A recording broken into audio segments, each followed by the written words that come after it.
And she said, "Burn. We will burn together. Burning together."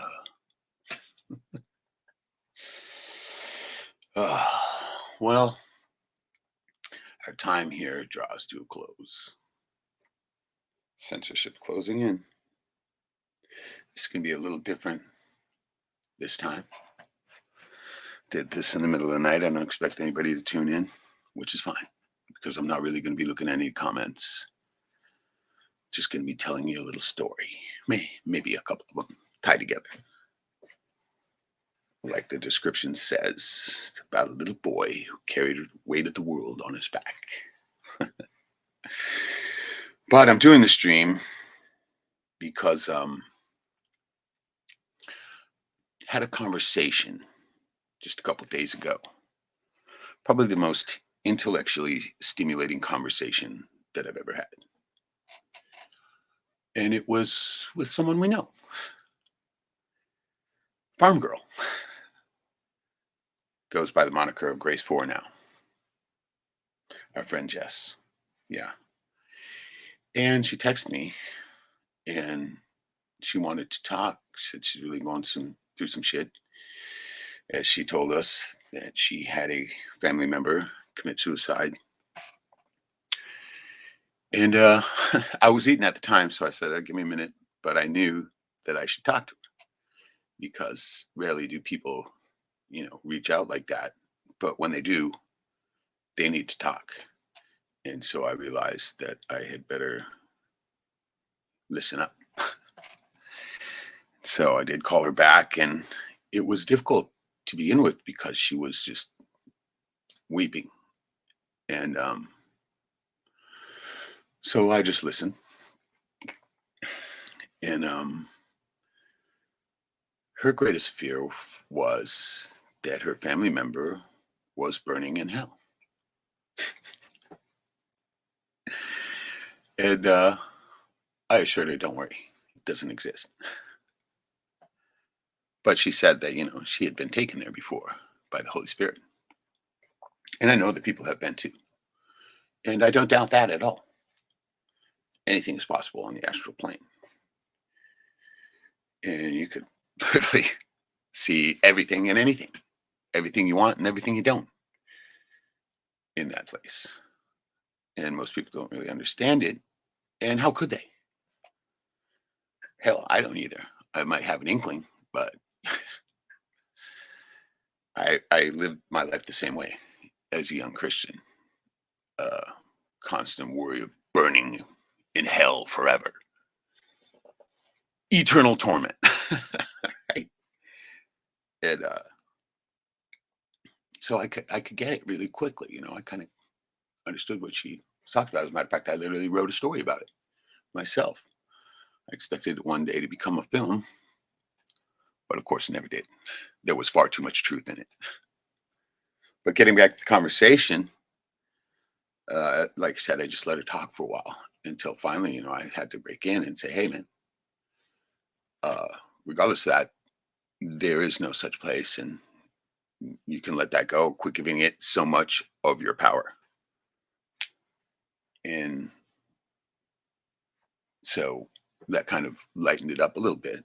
She finally stopped crying and started to talk a little bit more with a normal voice and whatnot, still emotional. And I had to ask her, I said, before we even go on, you're going to have to tell me what this place was like. Give me some sort of description. And for some whatever reason, she just couldn't really go there. She kept saying, well, it was the most she could get was that it was a place where people were being tortured. And I asked, well, what did the background look like? Was there land? Was there trees? Was there earth? Were you standing on ground? Were you breathing air? That kind of thing. And she emotionally, right? She kept going back to, you know, this whole torture chamber type thing And so the conversation went on. And I kept trying to reassure her, that the place does not exist. And I asked her, I finally had to ask her, what did she really want to accomplish with this conversation? And because that's important, right? And she hardly had an answer, right? Um, and I said, well, I'll tell you what I hope to accomplish. I hope to at least give you back the idea that you can take your power back. I see their shadow. I'm not really going to be reading comments. It's going to be a different thing. I'm just going to be talking here. This is a Jackstream. I'm just going to be talking straight from my heart. And I've got a bit to say. So I'm glad to see you, though. And so, anyway, long story short, the conversation went on for quite a while. But by the time it ended, she was in a much better state. You could tell her voice better, stronger. And strange thing was, I was just getting to the real meat and potatoes, the whole point. And I was going off, blah blah blah, talking, and I realized it was quiet on the other end for too long. I was like, "Hello, are you still there?" And she did not hang up, but we had been cut off, and the phone was still going, the call was still going, but um, dead silence, right? So I finally had to hang up, even though I didn't want to, because that's rude. But I said, "Hey, I can't hear anymore. I have to hang up now." And I was worried about it too, right? Kind of a little bit, but anyway, it was like I said, probably the most intellectually stimulating conversation that I'd ever had, and it got me to really thinking. And so I had this on my heart, and I felt like I had to come out and spit it out while I could. So that's why I'm doing this in the middle of the night. I don't expect anybody to, show up, but I hope that you'll get to watch this on the replay. And so hopefully that'll go well. And so this is why I put that picture up there, of all these people burning in hell. And I even brought up the old George Carlin joke when we were talking. I said, yeah, God's going to send you to a place of eternal torment forever and ever because he loves you. And so, because I used to believe in the place too, but of course I've come to a greater being now, greater understanding. And one of the things we talked about too was that I tried, like I said, kept trying to ask her, the description, what was it like? And she kept going back to, well, it's you create your own, right? It's attuned to you. And man, the story I wrote years ago is the exact same thing, right?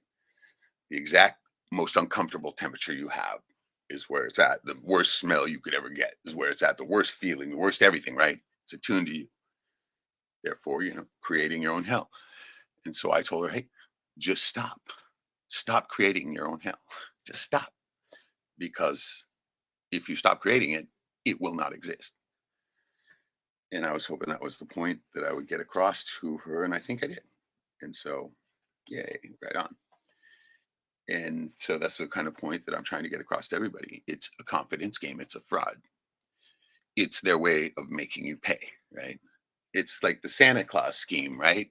Do good, get presents. Do bad, punished, right? Coal, right? Same thing. Same thing. And it doesn't exist. You have to understand that you yourself are an immortal being, and you might just be having a little bit of a physical experience. So always remember that. Take your power back. And so I want to talk a little bit more about what I'm going through here too. As you all may know,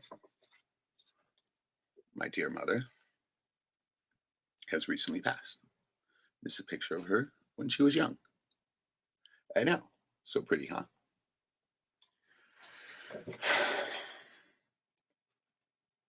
Yeah. Still going through it, still suffering from that great loss. And going through the battle. Because now, you know, the ownership of her land comes into question in this house, the very house I'm in, the very house I live, my home. And that was going to the probate court without a will because we had not found one. And so that meant that everything was going to be split up equally amongst my siblings, even though she had said for years and even told them that she would leave her house to me because I was the only one who ever came back to help her. And I was even here with her in the end. And so I've been living in limbo for the last year with nothing but a bunch of work in front of me for very little reward, especially if I'm going to be just booted out on the street.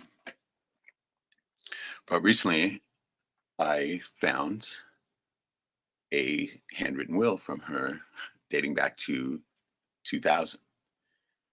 And it was just, wow, oh my God, seriously, really, right? Confirming everything. Of course, leaving her house to me and stuff. And oh man, it just lifted the piano off my back. I mean, completely. Oh my God. Wow. I was so freaked out. I mean, first thing I did was, of course I cried. And it took me a while to, come to, but I was so grateful. And I was trying to figure out how I could enter it into the court and talk to an attorney. And he told me, I could do it myself because the personal rep hadn't been signed yet, even though my sister was trying for it, my sister. And so I was kind of, made some copies and I was figuring it out. And anyway, I got it entered into the court and now they're continuing with the will and we're going to see what happens there because I understand that I have a sibling that's going to try to contest. And that's part of the story. So me, myself, I mean, do I really want this? No, of course not. I mean, this place where I'm living, Wasilla, sure, great little town. Didn't fall for the fucking scam, did it? But in all the time I've been here, I can't keep a job. Been through 8 of them. I can't meet a girl. I can't even fucking make a friend. Yes, I want to live here. Of course not. I do not. I just wanted to move, and I still want to. Because I believe that ownership is a curse. That's right. Gone through my whole life owning nothing, and I've been happy. It's funny they say that. You'll own nothing and be happy. But with ownership comes great responsibility, and they're always going to come and try to take it. So I look at it as a curse. You can put all your time into this thing, and for what? Just like making a big collection of stuff. The moment you leave this plane, boom, it's all thrown in the trash. I've seen this before. As a matter of fact, so I'm doing with this place right now. Well, not all of it's going in the trash, but a lot of it will. So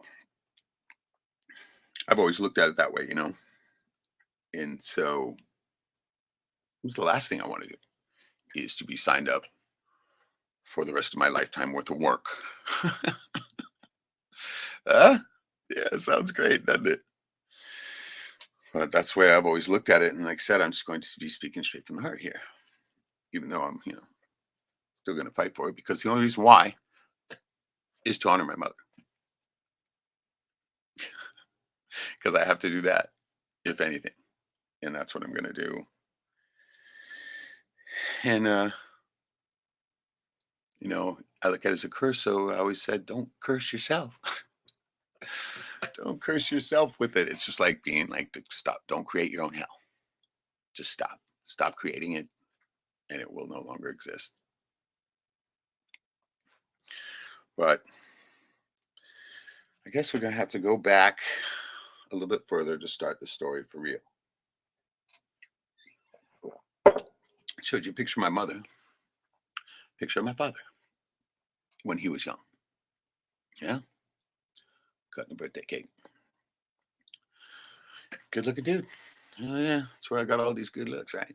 Well, between them both. But yeah. He was a young Studley. a steady young man, right? And he sure was too. He was a real coxman. Man, that guy bought everything, and he did. And he would always try to, you know, teach us boys, study. And I myself was like, nah, I thought for sure, I mean, I was like, man, what do you mean? You're a fucking dick. You're an adulterous prick. Fuck you, right? But I had to respect him. I still did. But anyway, I remember some of my first memories were of the times he'd show up on his motorcycle, drunk, and trying to see the kids, right? Studley Muffin on the motorcycle. Yeah. Harley, of course. So yeah, my mom had in, left him in Fairbanks and moved to Anchorage with all of his kids, and started her new life away from abuse. So he moved down there too, following after, and he'd show up there at our low income housing, and everybody thought he was badass because he's a big fucking studly gentleman on a fucking badass motorcycle, right?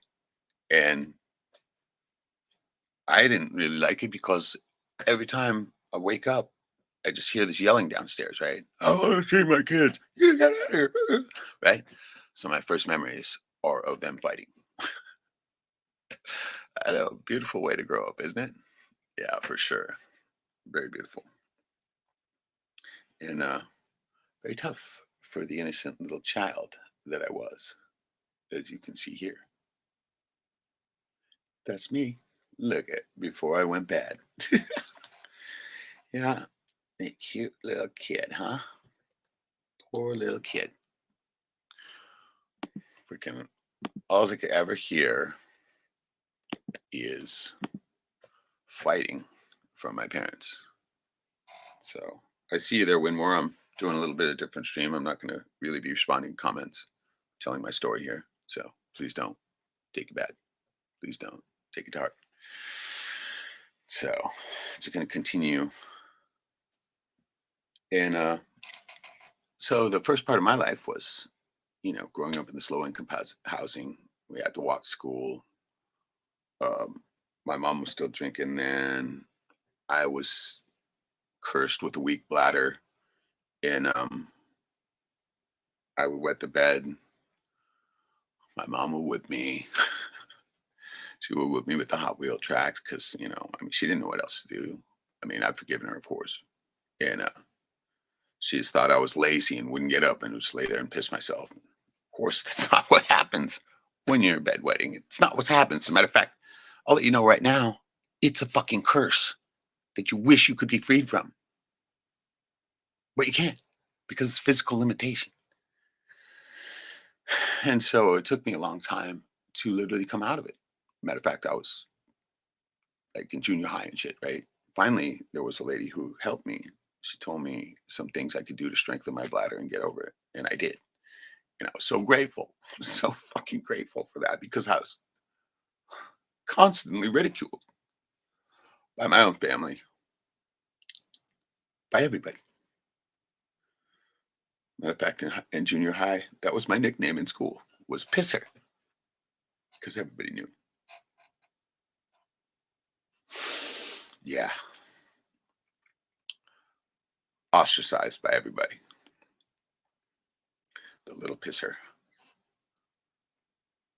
I didn't cry much, though, because I had to fight. I began to get attacked, and I learned how to defend myself from my older brothers, who were mostly all bullies. Even my oldest sister used to bully me. And so I had learned how to take a punch, and I learned how to freaking give one. And so I began to fight quite often. But before that happened, my whole family, we had to go through a custody battle. Yeah, that's right. Of course, no big surprise there, right? That's what happens during a divorce. You go through the custody battle, and it's hell. To say the least, it's fucking hell. And I was just a little kid.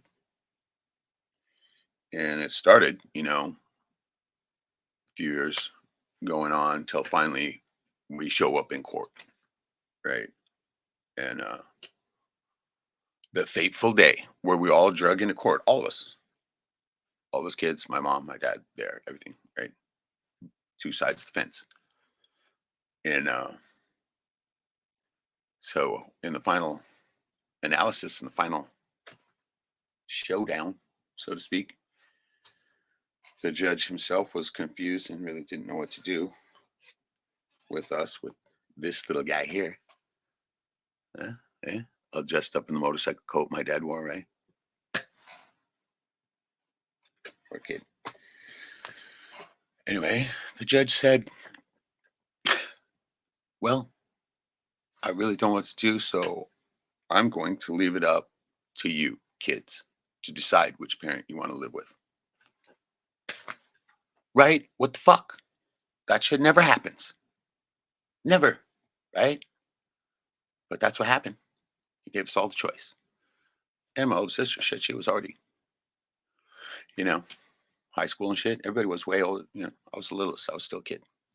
And a kid shouldn't be given that choice, right? Shouldn't be allowed to have that choice. But there we were in the courtroom.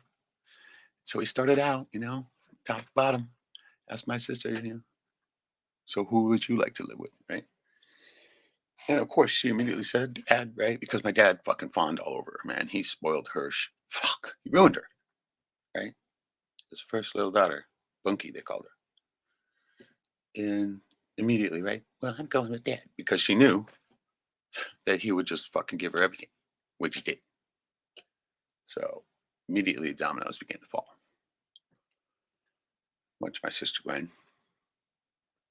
She said, I'll go with that too, right? My brother Randy. Sure as shit, man. He was Tiger. He was dad's favorite, right? My dad was a bad fucking parent with his favoritism. What a douchebag. But he was a simple folk. He didn't know what else to do. Remember his Harley? His Harley and his cock were his dream. Kids, he thought it were, but nah, not a chance. So yeah, of course, dad. He went with dad. My brother Guy, dad. My brother Sam, just older than me. Him and I, even though he was a bully to me, we were close, kind of, in a way, right? Sam immediately, I'm cool with that too, right? And then all eyes turned to me. Remember the poor little guy? This poor little guy? They were all looking at me. Well, of course, I couldn't fucking take it. I started crying. I fucking exploded into tears. I didn't know what the fuck to do. Sitting over there, look over at my mom, even though she did whip me for wetting bed. I know it was because, she cared about me. She did love me. And I could see her whole world crashing down, right? And I look over at my dad and all the other kids, they're all looking at me. So it isn't hard to figure out what I did, of course, right? I couldn't see being separated from my family. And so I had to say dad too, right? And my mom was crushed, of course. Could see her just crumbling.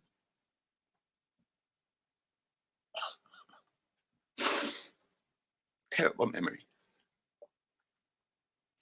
And then suddenly, out of nowhere, my sister Gwen, she started crying too. And she said, no, I take you back. I want to stay with mom. And she ran over. She ran over and grabbed my mom and hugged her.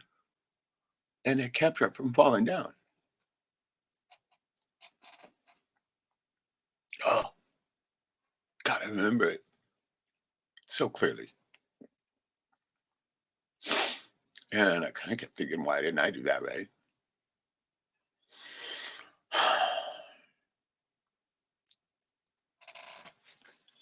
But I was happy that at least somebody did stay with mom, right? And I always thought, wow. And I always respected my sister for that, right? even though she did really want to come and, live with my dad and all of us, right? She just said she couldn't see my mom being all alone.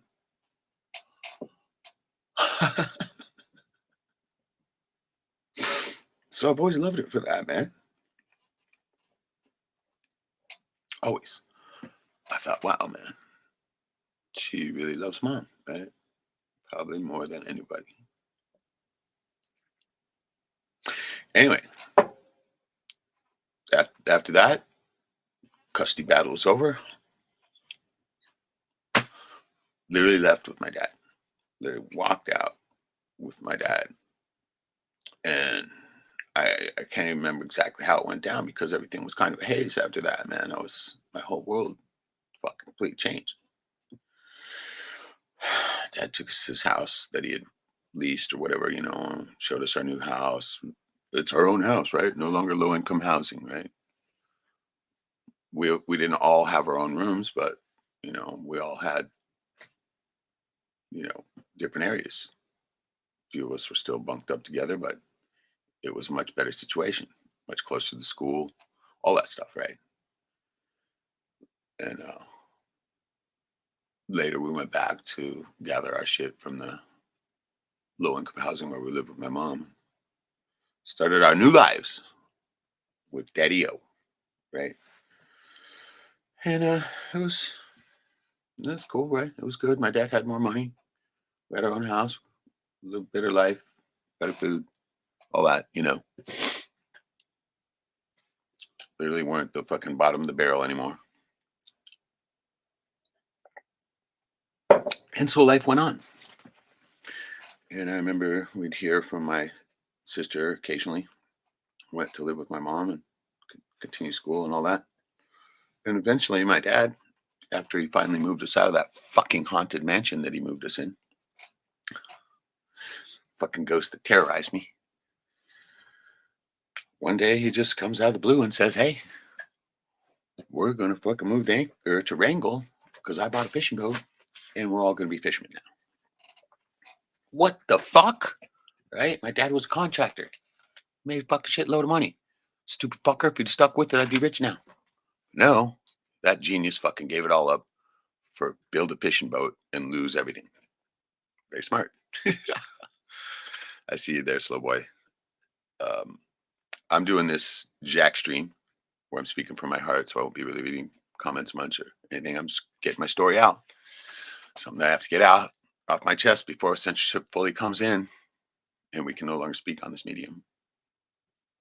It's all a catalyst from a conversation I had with Farm Girl just the other day. Most intellectually stimulating conversation I ever had. I felt compelled to tell a little bit more about my story and tell you where I'm at now, right now, on this day. But came back to it, I'm sure you guys all know that I've talked about growing up on the fishing boat and blah, blah, blah, blah, blah, right? So, been through it, right? Freaking literally stuck with my old man, even after everybody had left. And even though his abuse was much worse, it was mental abuse, not physical. Every once in a while, physical, but mostly mental abuse that he put me through. What a fucking douchebag, man. He enslaved me to that fishing boat because I was loyal to him. And he made me, he conned me. He ripped me off my whole life. Conned me. He said, "Oh, if you don't take your fishing share, you can put it into the business and you'll own it one day. Right? You'll own all this. You'll be master of your domain. You'll have the world by the ass," and all this shit, man. He said all this fucked up shit to me. And so, fuck. Remember, this is the guy who talked me into working $1 an hour, picking shrimp, fucking needles in my fingers. Fucking piece of shit. Said that was fair, right? But loyal little me, this stupid little guy here, not smart enough to realize that he was just fucking me over. That's what he did my whole life. Just fuck me over. Claim that I'm buying into the operation, right? No, that was fraud. He was a lying fucking piece of shit. When the boat finally did burn and sink because of his own lack of maintenance on it, I beg him to buy shit, new stuff. We needed a new breaker box because got hit with saltwater so many times. Sure shit, that's what blew up and almost burned us and killed us at sea. But no, it's my fault, right? He blamed me, that cunt. And if he is in hell, he deserves it. Sure, I've forgiven him, but I don't forget. Anyway, yeah, conned me out of everything. And when the insurance money came in, did I get half of it? Because I was supposed to be a half owner. The fuck no, I didn't. Even though he'd only insured the boat for half the money that it should have been, a mere $250,000 because it was a $500,000 boat, right? First year he'd ever done that. First year he'd ever done that. Because he's such a genius. I should have at least gotten half of that money, $125,000. But in the end, you know how much he gave me? That piece of living dog shit. He gave me $2,500. Yeah, out of 250,000. What's that? Less than fucking 1%, something like that. I don't know. Who cares? It was nothing. Gave me nothing. He gave me a fucking slap in the face. Gave me a fucking gigantic pile of shit to eat. That piece of fucking shit. This is why I never cried when he died. Matter of fact, I laughed.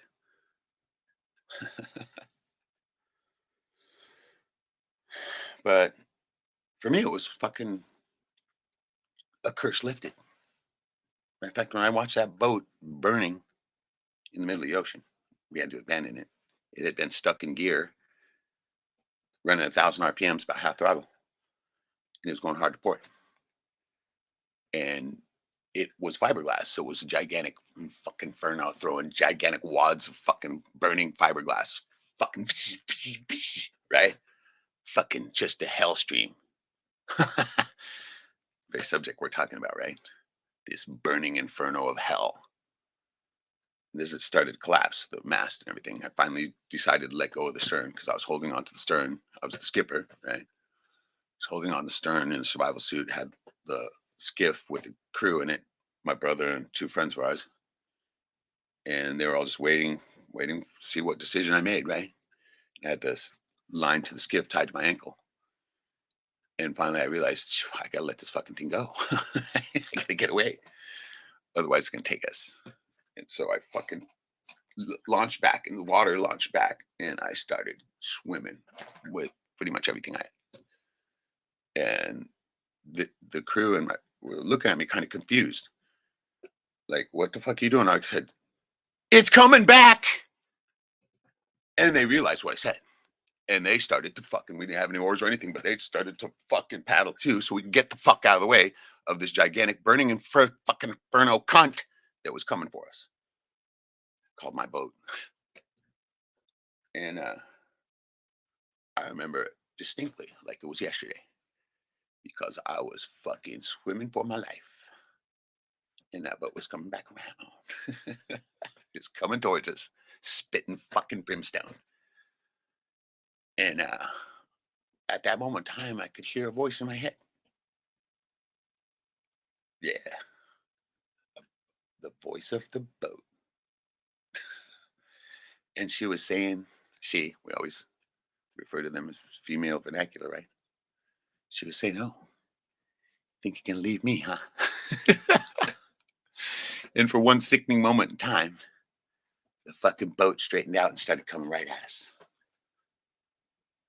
Oh, yeah. That's exactly what I saw. And I just fucking closed my eyes and went, no, no, no way, no way, no way. You fucking A, I'm leaving you, fucking cunt. By the time I had courage to open my eyes again, of course, it continued turning and turned, just missed us. Just out of reach of its fucking fiery grasp. Yeah. Well, I kept swimming, right? I wanted to make sure I was plenty far away from it before I got into the skiff. Until I realized, fuck, I looked around, I was like, fuck, shit, see salmon shark right beside us, right? So fuck, that's right. These are shark infested waters. Better get the fuck out of this fucking ocean with this red suit on, right? And so I hustled in the skiff and fucking they pulled me aboard. We sat there and watched that fucker burn, right? That's all we could do. Watch it burn. Everything I fucking owned, everything I ever fucking worked for, burning up, poof, in a cloud of smoke. That's right. I didn't even have a pair of shoes because I had to take my boots off to put on the survival suit. So when I got to the beach, I literally owned nothing. Just barely the clothes on my back. One set of clothes. And they were shitty clothes at that, work clothes, right? And that's how I got to the beach. Singed and burned. We all fucking wearing black mascara because we didn't get a chance to wash off. I mean, this boat came and picked us up. I mean, we did get to wash off a little bit, but couldn't take a shower, right? This one boat came and picked us up. Luckily, I got a Mayday call off, and then gave the coordinates, and they came and got us. And then they dropped us off on another boat that we knew that brought us in the Seward, right? When we got on the Seward, man, I ran into a friend of mine who owed me some money, and luckily he ran and grabbed it immediately and gave me, like, I think he gave me $100 in cash, $100 bill. And I went downtown and I bought a set of clothes and some shoes, and had just enough in my pocket to go to the bar and get a beer. And that's what I did. And of course, I didn't have to buy one. Everybody in the fleet had already heard about it. And they're like, oh my God, right? And as soon as I walk in the bar, they'll be like, oh, fuck, man. They just embrace me, right? I'm so glad you made it. Fucking have a shot, have a beer, whatever, right? And got all fucked up that night. And everybody kind of asked me, what are you going to do now, right? What are you going to do now? And I was like, fuck, what can I do? I got to get a fucking job. I got to get another job. I got nothing. And it was funny because my dad was running a different boat. He was leasing. He ran into Homer instead of Seward, so he wasn't even there. Wasn't even there that night. He didn't show up. And one of my friends told me, "Hey, man, there's this boat down here that's looking for a roller man." Because I was like top dog roller man, and so you can probably get on that. It's a really cool little boat. Not that big, but these guys seem like good folk, right? I was like, right on. So next morning, still hungover, down I went. I went down there and talked to these guys, and I ended up going out with them, going out fishing with them as a roller man, and everything worked out good. Shit, within 1 month later, 2 halibut openings later, I had made well over 15 grand, way more than my old man would ever fucking pay me. That fucking slave driving prick, 1,000 times more he'd ever pay me, right? I had 15 grand in my pocket, brand new car, fucking had a girlfriend. Everything changed for me once I got away from that fucking slave driving scum. Remember? Remember him? Remember him? There he is. Mr. Fucking, I love my bike and my cock.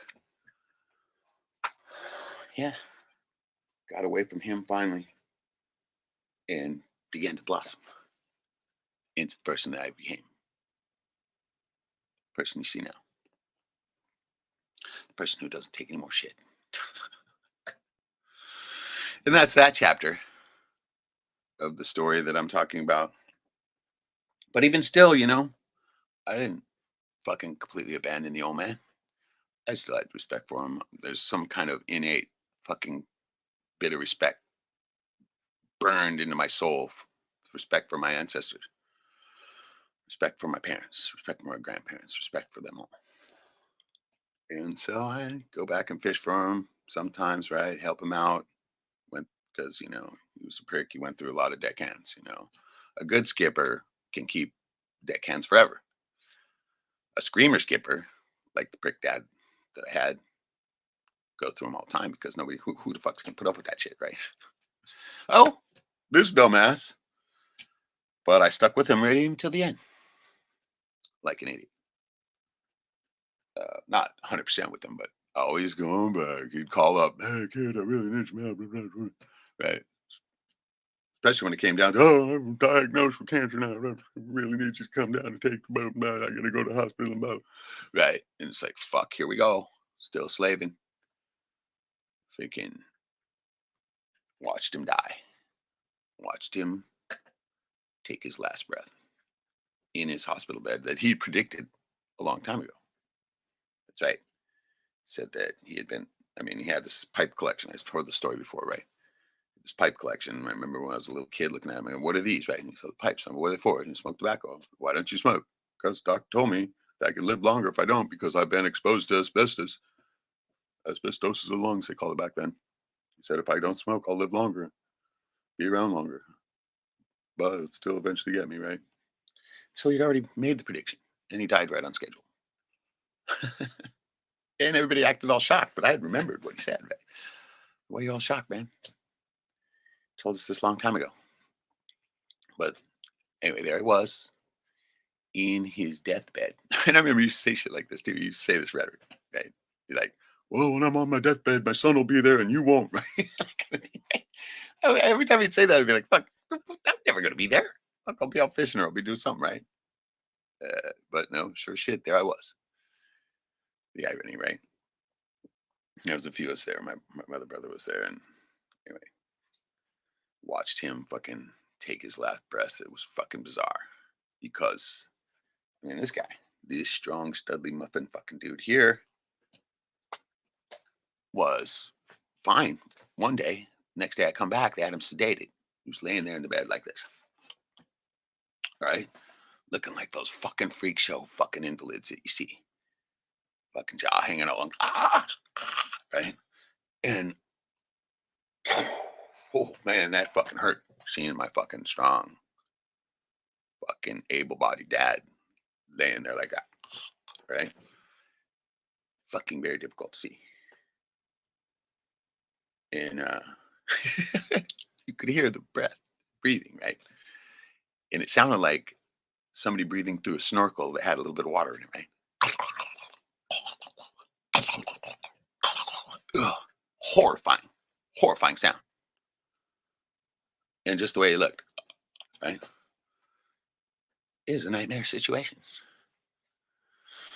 And I said, I'd sit there through the whole thing until his lungs finally filled up and he couldn't take breath anymore. Body was sitting there going, right? Just like the fucking trillion pounds of fish that we slaughtered throughout our lives. He's like a fucking dying fish on the deck. Yeah.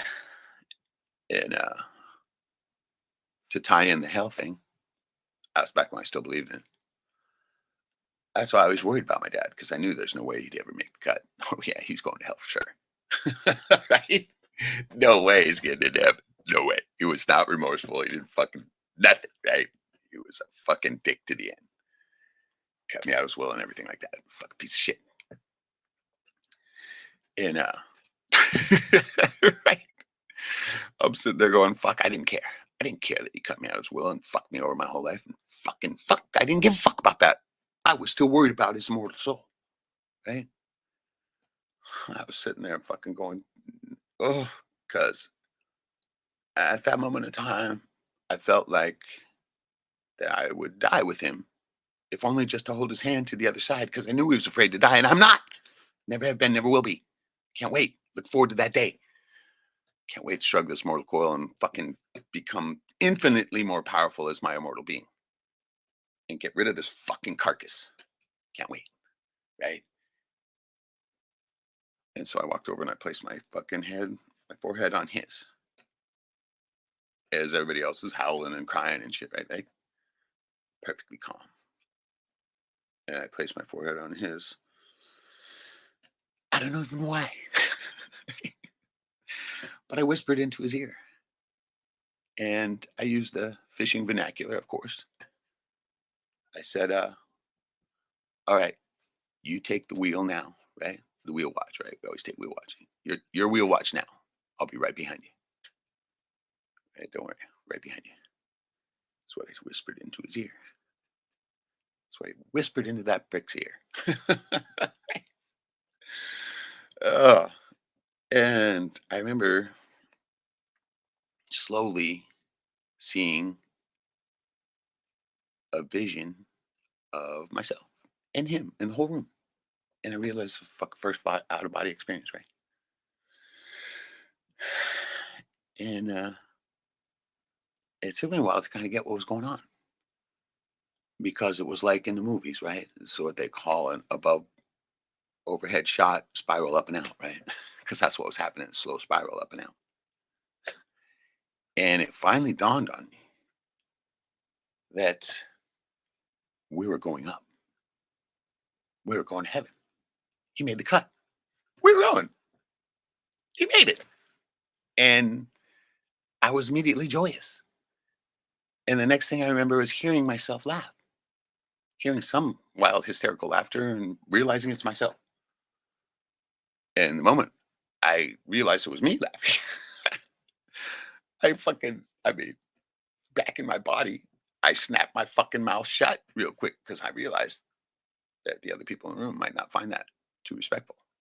But I couldn't contain my joy because somehow the rotten old bastard made the cut, going to heaven. Fucker. Right? But I was still happy. And I was able to contain my joy after that. And they're all, "Ooh," my brother's howling away, shit like that. And, didn't understand that then either. And I had to I mean, it was over. He was dead. He was gone. Right. And so I was able to leave the room and go out and just, wow, fuck, shit. I had to go smoke a cigarette even. Right? I was like, whoa, my God, he made it. Right? Made it. He did it. I don't know how he did it. So, Stephen, welcome. I see you. I'm not really reading comments right now. I'm telling my story. Thank you. Thank you for the, yeah, it's one of my few talents is the story. I've been cultivating this for a while. And this story I'm telling is about myself, about my hellish life. And this was a small facet of it. So after I got through to smoke cigarette, I had to wander back up to the hospital room, right? And I'm like standing outside the door, going, fuck shit, first, right? What am I gonna do, right? And sure shit, everybody hated me because they didn't understand what happened. They hated me for laughing when my dad died because they didn't understand what the fuck had happened. They didn't understand anything. They're fucking retards. Even though I explained it to them over and over again. They still fucking hated me. Especially my stepmother. But I don't care. Whatever. Who gives a fuck? She didn't give birth to me. I don't give a fuck what she thinks. And I still respect her. But I could give a flying fuck what she thought. And my brother, fuck him. Fuck him too. He's the one who wanted to try to take my dad's head for whatever witchery that he wanted to do, the fucking demonic freak. Luckily, Dad snapped out of it and told him don't take my head because he had agreed to let him take it, right? That motherfucker, who gives a fuck what he thinks too. So, but even still, I was standing outside the door going, fuck, I gotta go back in. And so I slowly crept back in, right? And everybody kind of looked at me. I didn't give a fuck. I almost slapped him, right? But I didn't. I just went back in, kept that shit-eating grin on my face, right? Fuck you guys. Fuck you. I'm free. I'm free from this fucking tyrannical piece of shit.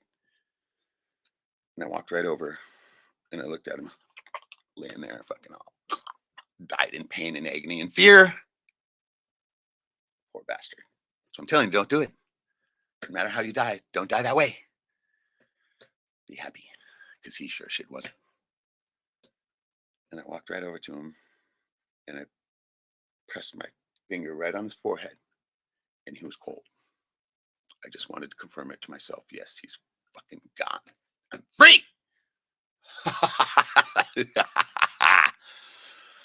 So fucking happy. Little lesson for you if you have kids. Never treat them that way. Never treat them like how he treated me. Never make them your own personal slaves. Never mentally torture them. Don't do that. Because they're not going to cry when you die. They'll just laugh. Like I did. And I still feel no remorse to this day. Because I'm the fucking probably the poor bastard who brought him to heaven. So cheers to that. And we close that chapter of this little boy story. But I remember afterwards, I looked up and I saw my mom. And I was like, oh, thank God. Ah! And I just went right over and hugged her and she held me. Right. And she said, you want to come out to my house? You want to come home? Because she always referred to that. She always used to tell me that. Even when I was out fishing, when I was a little kid, she would say, if you ever want to come home, son, you can anytime. I'm waiting here for you. And I would say, okay, yeah, sure, mom, thank you. Right. Thank you. So that's why I always go visit her, help her out. But she always had that standing open offer, right? Anytime you want to come home, Reg, anytime, right? My dear mother. Ah, my dear sweet mama. Just how she looked lately, right? This, those are the paintings I did on her window back there, right? She loved those little paintings. But that's her. My dear mama, whom I cry for every day. See the big difference there? Even though my mother started out, abusing me back when she was drunk, she didn't know how to do it. She didn't know what to do. But after she lost custody of all of us, right, including her baby, me, she changed her whole life. She went completely Christian, devout. She lived her life as a saint after that. A living fucking saint. And she had nothing but good for everybody, including me. Even if I said mean things to her, she'd always come back with something, you know, loving. And that always amazed me how she could do that. How could she do that, right? Because she was a beautiful person. She was a beautiful soul. And I miss her to this day. And I still cry. I'm still not over it. I never will be.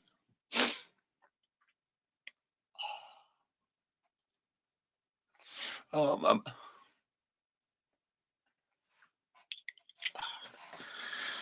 but I know for sure she's in heaven. Yeah, she made the cut for sure. I mean, if there is such a place exists, she's there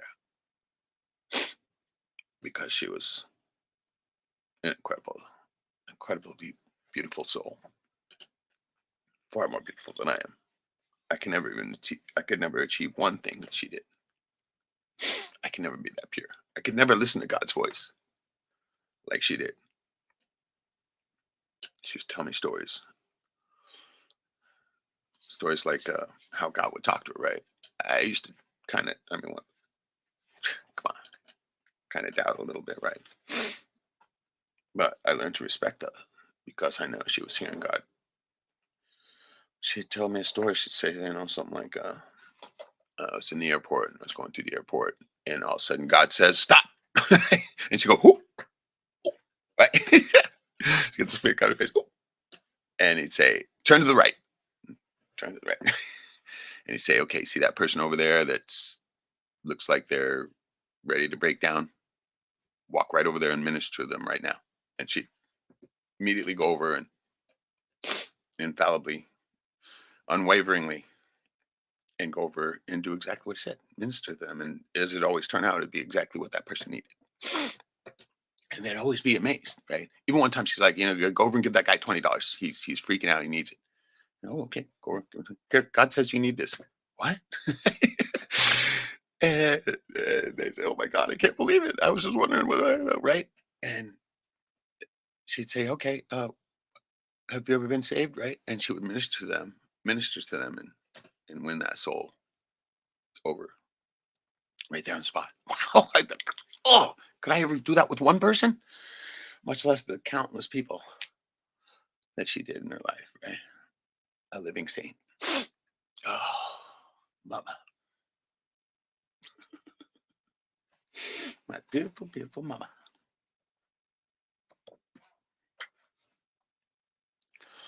So that's why I'm here in her house. A place I don't want to be. I don't want to be in this town. Like I said earlier, fuck. I've been here for years. A few years now. Fuck. I can't keep a job. I can't fucking make a friend. I can't meet a girl. Can't do anything. So of course I don't want to stay here. I don't want to live in this town. I don't know how she could fucking done it. But I guess it's a lot different if you're an old Christian lady. Because this town is fucking full of churches everywhere and it's fucking not the easiest place to live. Bunch of fucking rednecks and shit. And I just don't fit in. Never have. But I told her that I would do the best I could by her house, and so now I'm fucked. I'm stuck here. This is why I told you ownership's a curse. It's a fucking curse. And it's like creating your own hell. Stop creating your own hell. It's the fucking moral of this whole stream. Take your power back. Quit creating your own hell. Just like I told Farm Girl in the conversation we had, started the whole stream. That inspired this whole stream. The Jackstream, where I speak from the heart, just like Jack does. Jack always lays it out just like this, right? And I'm gonna do the same fucking thing. Fuck the news, fuck everything. Just fucking pour it out. And that's what I'm doing. Because I gotta, man, I gotta get it out of me. Gotta let it escape. Or it will create my own hell. So, yeah, fast forward until, last year. Back when life was still good. Back before my dear mama passed. And I was here with her and been cleaning up the land. So she used to say, we need to reclaim the land for the Lord, right? And I said, well, let's start with this land, right? Because there's all kinds of junk on this fucking land. My mom, bad hoarder, junk vehicles, junk everything everywhere. It's just a fucking nightmare. And somehow convinced her to get rid of all the junk. Very tough to do with a hoarder. Very tough. It's like fucking pulling their teeth, it's pulling their fingernails. Okay, touch their shit. It's important. Those fucking cars were junk, but yet she still thought there was something, right? Fucking have to pay for them to take them away now. I tried to get them when they were taking them away for free, but they don't do that anymore. So we literally ended up having to pay for it. But somehow she saw her way clear to doing it because I told her, hey, the only way we're going to reclaim this land and make the garden that you've always been trying to grow here, that way we can have a business. So she reluctantly, I remember even she was like pulling teeth right at the end. She just hated the fact that they could take the cars away, right? I remember she was still right there at the last minute, but we can do a quick issue, right? And the guy's like, ma'am, this car is seized, right? There's no way, it's nothing, it never made nothing in, right? So I said, fine. And she storms off, right? And I'm like, hurry, quick, go, run, get it out of here. And we got all those fucking vehicles off the land. And it was just like, wow, man, wow, fuck. Finally, me and my cousin came down and helped me. We cleared it out. Fucking backyard's beautiful now. Fucking grows green. Fucking look outside. It looks beautiful, right? There's not a bunch of junk piled everywhere. Not a fucking broken down old piece of shit car right out of my fucking view, right? Right, and fucking every time I fucking window a junk piece of car I have to look at all fucking beat to shit and rusted and fucked up. It's gone. It's beautiful. And I remember when she was out there walking around, I think I have a little bit of a video of this, even when they took that car away. The last one, right? And I remember coming back with the video camera, right? And she was walking around, right? You could see she was disoriented. But it was a few days later when I got everything really cleared out and burned a bunch of shit that she was like walking around back there. And I was like, oh, what do you think? And she goes, I just can't believe I'm walking around back here, right? So she finally got it, right? And so we were able to continue on. Yeah, hoarders do not want to part with their junk, and she was an angel, all right? But yeah, getting rid of all that stuff was difficult. But once it started happening, man, really started to pick up. Then we started growing plants. Fuck, plants were growing everywhere. And had a greenhouse on the deck. Fuck, man, she loved it. Best time of her life. Fuck yeah, think about it. Her favorite kid came back. Cooked her every meal for the last couple years of her life. Fuck, do you think anybody else is gonna fucking be that lucky? Any of you? Any me? Fuck no. I'll die alone.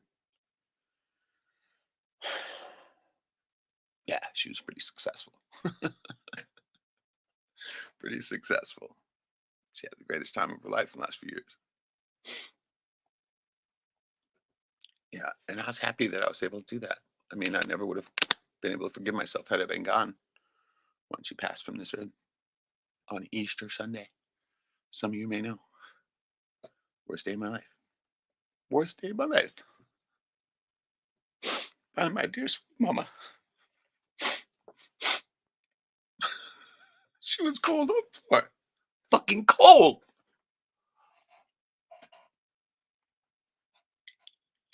Oh, God, you've never seen a night and day difference between the death of my father and the death of my mother. Right? Death of my father, where I'm literally laughing because the lucky cunt made it to heaven. Oh, I can still hear my voice. I couldn't recognize it. I still don't. I shrieked. I shrieked. No! No! I lost my mind.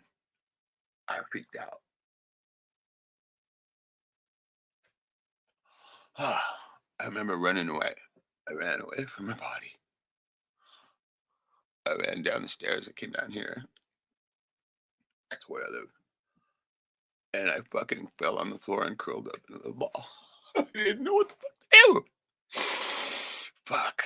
I've faced life and death so many times on the fishing boat and knew exactly what to do every time without being afraid, without hesitation. Saved many lives, saved many people's lives for my quick thinking. Had literally people come up and thank me for their lives after. Oh, I didn't know what to do at all. I was a little fucking boy. Remember this little guy?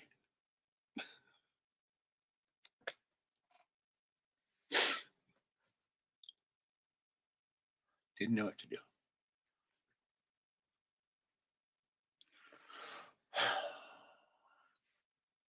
Ran back upstairs and looked at her again. Still there. Reached down and grabbed her, tried to get her up, tried to pick her up. Rigor mortis had already set in, right? And that fucking freaked me out. I lost my mind again. And I ran back down here, came back down here and fell on the ground again. And I wish I could have died right then. I still do. But fuck no, not me. I'm cursed to fucking walk this earth. Cursed. I can't fucking get out of this fucking mortal coil to save my ass. As much as I want to. I can already tell I'm not that lucky. There's some fucking shit going on. Some fucked up thing going on keeping me in this fucking shit. And I still don't know what it is. But I think I'm gonna fucking get a little bit of a more clue. Have a little more of a clue. Anyway, I finally came to and called my sister, and she told me that. I mean, of course, she was. I could tell how hysterical I was, which is hard for them to take because I'm never hysterical, right? And she was just understanding, right? And she was crying too, of course. And she said, "Okay, Reggie, listen to me. You have to hang up and call 911 right now." And I was like, oh, I clicked my head out, and I thought, "Oh fuck, maybe they can come revive her, right?" Even though I know for a fact she didn't want to be revived. She said that she had her heart attack. She said she no revival thing, right? Yeah. She said next time I get to go to heaven, that is, I'm going. She said, can't argue with that, right? But even still, I was hoping that would help, and so I called the ambulance and was out fucking in the yard, freaking out. Get in there, go help, right? They were all freaked out and no, I mean, dude, hysterical dude, right? But Anyway, so ends that little chapter, and coming up to the point. Coming up to the point. 1 hour in. Make a long story longer. So, I mean, I always talk about the whole collapse, right? We all know it's coming. It's coming closer than ever. And this is kind of why I'm doing this. This might be one of my last few chances to actually converse with you guys, right? I'm being censored. I don't even know how I'm even getting on this fucking thing, right? StreamYard. But yeah, our time to converse is getting shorter through this medium. And this kind of reason why I'm doing this. Just in case I don't get to say goodbye. But, and, I know some of you don't fucking believe it. Maybe some of you do. But I know for a fact it's coming. Absolute in my convictions. I don't just talk the talk, I walk the walk. It's coming. Oh, we're fucking getting there. Dude, the current shit's going on. They ain't gonna be able to hang on to it much longer. The Great Awakening is happening. The Great Too Latening, as I call it. But expect it to get much worse. But if you're prepared, you're gonna be fine. Don't be caught with your pants down. I keep saying that. Still got time. Still got time to boost your immune system. You know how I'm always preaching about it. Still got time to fucking prepare yourself. Still got time to escape if you want to. You can escape those places. They're gonna burn the US to the ground. I'm gonna piss on the ashes. Are you gonna? Or are you gonna burn with it? Your choice. Your choice. Only you can make that decision. Only you can stop creating your own hell. It's up to you. I can give you advice. That's all I can do. Throw it in the gutter or you can take it. To me, I'd be happy. I'd be happy if you take it, but it's not gonna make one fucking bit of difference now, is it? I'm only doing this so people say I care now. It's self-preservation. Because we all go. We all go. But if we all make it, if we all stand up, some of us might make it. Maybe all of us, who knows? But the time for sitting on the sidelines is over. You need to make a fucking move. Or the move's going to be made for you. What would you rather have?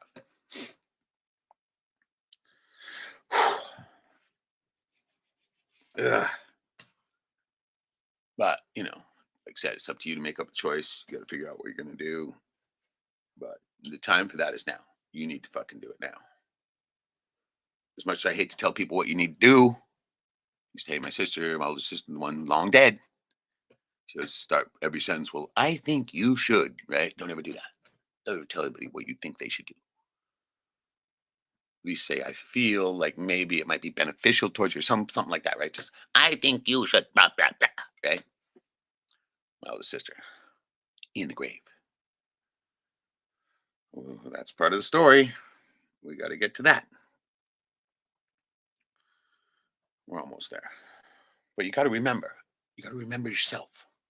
Remember you're immortal. It's just physical coil. But can be gone in a minute. You're an immortal being. Remember that. You got God given sovereign rights. Don't give them up. Don't create your own hell. Create your own heaven. But the talk time, man. Talk is over. Time to act, as I keep saying. Time to do it. Time to get off your ass. Make sure when that day comes, you do die happy, though. That's the key. And like when my mom died, right? It's one of the only things that keeps me going, too, right? Because of the look on her face. Look on her face was shock and awe. Remember I tell you how she used to listen to God, right? She always tell me the story and say, God said, stop. And she, whoop, bang, whoop. Exact same look she had on her face. Seeing God. Oh, so successful. If only I could be so successful. Didn't leave a trace of her power here at all. No ghost. He has 100% of her power on the other side. Oh my God, right? Not many people can do that, sure as shit. My dad didn't. But anyway, something else I told to Farm Girl when we were speaking. conversation we had, most intellectually stimulating conversation ever. I can't wait to have another one with her. She started to tell me, hey, you got to do this, you got to protect mom's land, you got to blah, blah, blah. And, I was listening until finally it got too repetitive. And I finally was like, hey, cool. I love the advice, but, gotta stop right now. Stop telling me what I got to do, right? Already got 5 steps ahead already. And yes, I tell you, ownership is a curse. Don't create your own curse. I'm fucked in it now because I didn't create it. I actually, I kind of did. I promised my mom. And so I gotta fucking be an owner, apparently. Much as I hate to. And she was saying, you know, you gotta protect your mom's assets and yourself.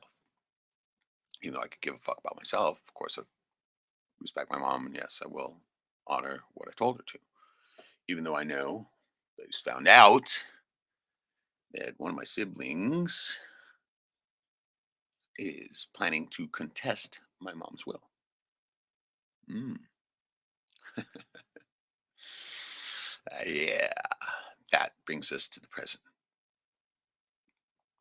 this present day, today, where I'm at in my battle. After honoring both my parents, sticking with them to the end, watching them pass, watching my father pass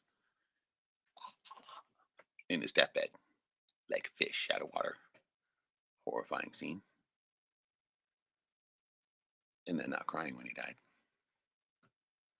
To being here when my mother passed. I didn't get to see that one. But I'm still crying to this day.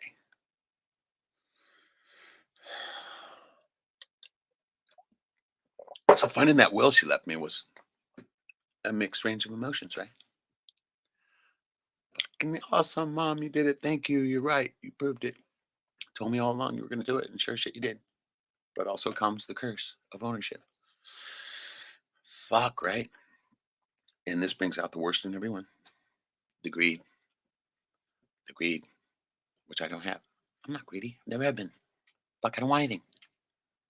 Clothes on my back, fine. I lost everything so many times that fuck it. Okay? You're happier when you don't own anything. Maybe that's what they mean. You'll own nothing to be happy, right? But I tell you, ownership is cursed. Because now you got to pay. And they're always coming after it. Somebody's always going to come after it. Somebody's always going to fucking do some shitty thing to fuck you out of it. Exactly what I'm talking about, right? And the person who is going to contest my mom's will. This is where we come around full circle. Yeah, this point. And it all ties together. Oh, I figured it was going to be my brother who's going to be the bastard, right? Yeah. My sister. Yeah. The last person I expected to. Remember the court custody battle? She's been with me this long. If not, you can watch replay. Custody battle where we all chose to go with my dad because the judge gave us the choice. Fucking prick. Give that choice to little kids, not like me. Like, not. Don't give this little guy that choice. Can't fucking handle it. Fucking scar him for life. Yeah. So, when we all decided to go with my dad, my sister Gwen, she cried too, right? No, I can't see mom being alone. Ran over, hugged mom, held her up, kept her from collapsing. Oh my God, she must love mom so much. She has so much respect. Why couldn't that be me? Right? She's the one who's contesting her will. Or going to. I hope she doesn't. I pray she doesn't. I'm still praying she doesn't. She still has time to choose, to make the right choice. Don't choose greed. Don't create your own hell. Because that's what's going to do to you. My oldest sister, the greedy one, tried to fuck me out of my dad's, did fuck me out of my dad's will. Fuck me out of my, fuck me. My man was the first one to fuck me. Okay? Remember the story? For some reason, the universe is very protective of me. I'm not trying to brag. I'm not trying to act like I'm some fucking high and mighty douchebag. Fuck no. Last thing I want to do. Last fucking thing I want to do. But I've realized this because I've been here in my life the whole time. I've seen what happened. Seen what happens to people who fuck me over. They die. And they die terribly. They die terrible, horrible, greed-ridden deaths. My dad was the first one to fuck me over, right? Oh, remember how he died? Okay. Yeah. Hey, I didn't wish that upon him. He wished upon himself. He created his own hell. He made the choice to fuck me over. He made the choice to fuck everybody over. See what I'm getting at? Don't do it. Let it all go. Forgive. But don't forget. Don't spread the other cheek either. Right? Keep them cheeks closed so they don't fuck you again. But yeah, my dad fucked me over first one. Boom. Pushing up Daisy. Immediately. Not immediately, but pretty close. My sister, next one, fucked me over one as well. Pushing up daisies. She was immediate though. Very shortly after that, boom, face down. Horrible death. Horrible, lonely death. Left a ghost. Left a lot of her power here. Don't do it. Be happy when you die. And so now, my poor sister Gwen, she doesn't know what she's doing. That's why she still has a chance not to contest. I mean, I don't care if she fucks me over. But disrespecting mom, her last wish, her will, shit, she ran to her in the fucking custody battle. Lived with her. Shit. She was the one who stuck with her for the first part of that. I was the one who stuck with my mom for the last part. We were the only ones who ever loved her. Maybe I'm the only one who ever really did. And I found out why she wants to contest the will, right? Because I couldn't put my mind around it, man. I was heartbroken. Can't wrap my head around it even still until finally I heard why. Talked to my brother, confirmed it, told me. She called him, right? Right after I'd found the will. A couple days after, she called Guy. Because she was still trying to get to be personal rep, right? And she acted like, that didn't mean shit. But no, it means everything. You'll be basically executor. I didn't know this either. She told me, oh, no, it doesn't mean anything. Right? First stage in the fucking greed set in. She's creating her own hell. Yeah. She figures, this is what she told Guy anyway. She says, well, I think, remember I said, never start with that. Never start with that. Never start a sentence with that. You're creating your own hell. She said, I think that mom would have at least left something to, I won't name them, but her kids, right?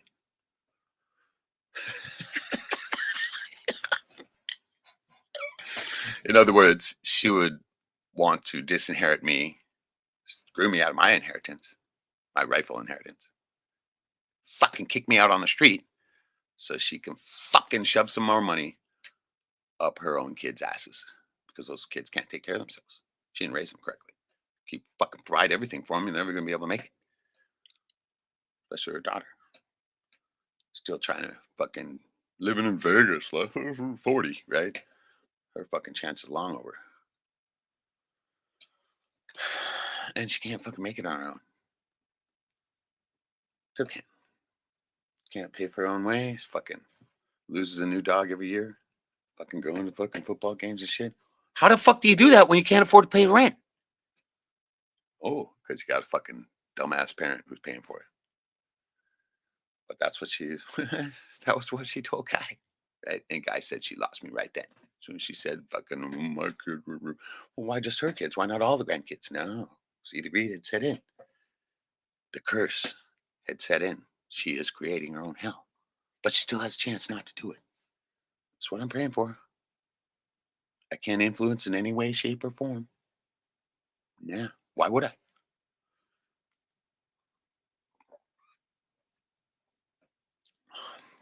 She still has a chance to choose not to contest, not to let greed set in, not to fuck me over for her own fucking greedy, selfish needs.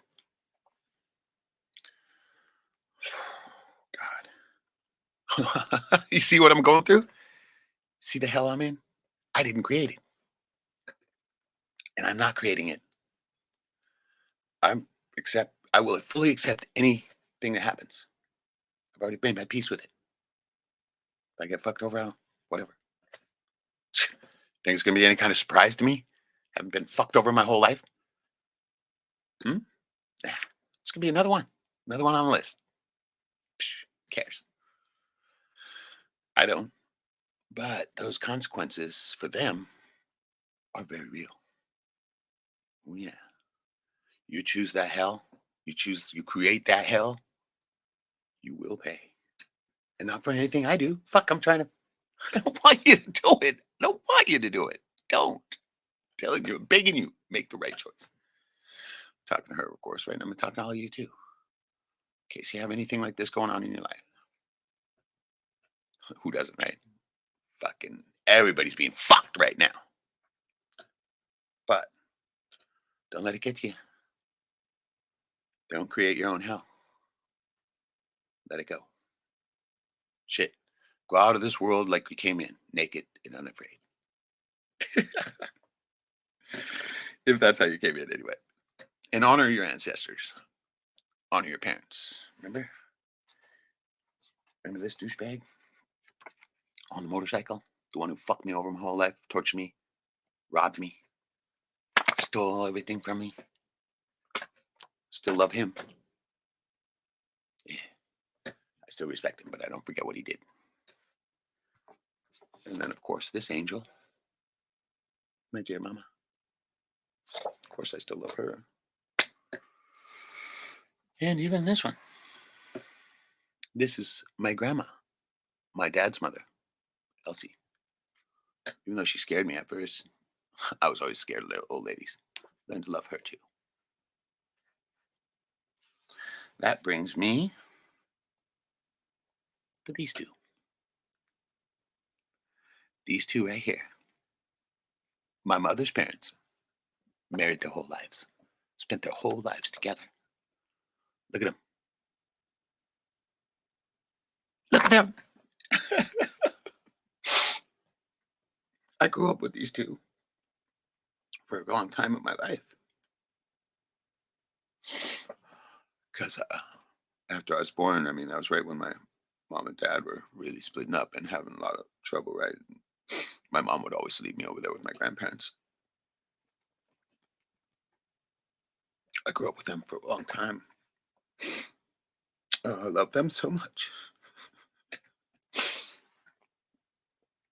They're so nice and so cool and awesome. They always had good food, always smelled so good at their house. And I remember that going to their house and always smelled of like smoked salmon or moose meat cooking or something, right? And they always gave me good food. Oh, amazing.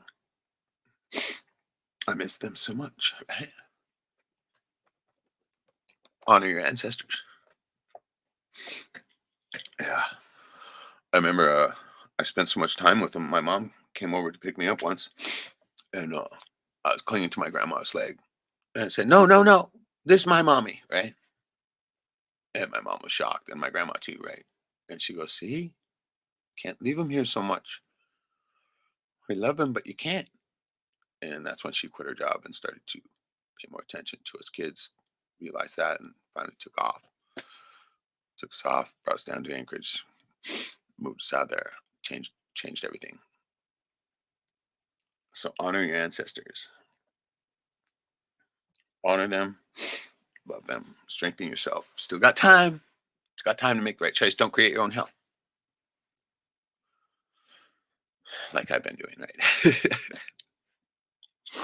So we got one last little bit here before we're done, and maybe we'll take a few comments. And for those of you who stuck with me through this, but I want to share with you something, a couple more things. One of them is this little one right here.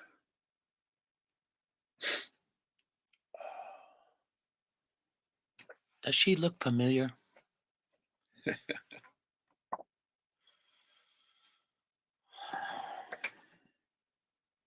you haven't guessed, my daughter. the only person on this earth who shares my genetic structure. Estranged daughter. Okay. Was not planned. Girl with a girl that I was having a fling with. Immediately she hooked up with somebody else, the girl that is, and they adopted her, or court custody type thing. I was in jail at the time. Fucking broke my heart, tore my fucking heart out. And the only way to save myself was to walk away from the whole thing. Otherwise, I'd still be living in that hell. And somehow I was able to do it. I was able to just walk away from the whole thing, and gigantic blank spot in my life, gigantic broken heart. Now it's starting to affect me even more. Because I don't have any ancestors left. I'm alone. I'm the last guy on ship. Okay? Last guy on the sinking ship. So I think about it, somehow, some way that I might be able to mend those wounds from this girl who won't even talk to me. Even though she has my talent, right? She got all my artistic talent and more. She's an incredible artist. She's fucking well beyond what I've done. She's already fucking beyond me. Yeah, I used to think I was pretty good, right? I used to think I sold a lot of artwork. Yeah, and I have. But yeah, she's already overtaken me, and very talented. Lucky for her. Well, maybe not so. She was in a relationship with a guy that turned transmutant. And so fortunately she was, I mean, God, when I heard that, I was like, because I was so proud of her for getting married, having a normal relationship until he turned into a mutant. And now they're split up, and poor Savannah, man, her heart must be broken.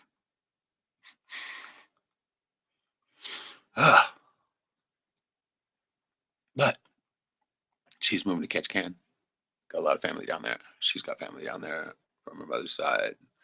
Plus, I got family down there that close to her too, right? She really likes them. So, I know, right? So, trying to figure out. I mean, if I could go down there, um, I have a lot of connections still down there, different art galleries and stuff. They would love her. She would become a star. A lot of fucking money flows through that town with all the tourists. Place is a madhouse right now. Fucking madhouse. It's June. There are fucking 10,000 people a day, $1 million a day flowing through that town. Oh yeah, you think I got some of it? This one would get it all. She's amazing. But it'd be much easier for her if she had a few connections, right? Like set her up with exact right people that she need to. And she would be fuck. If I ever thought I was good, she's 1,000 times better. And plus she's not as much of an asshole as I am. I'm fucking she's a cool person, right? I'm a complete prick.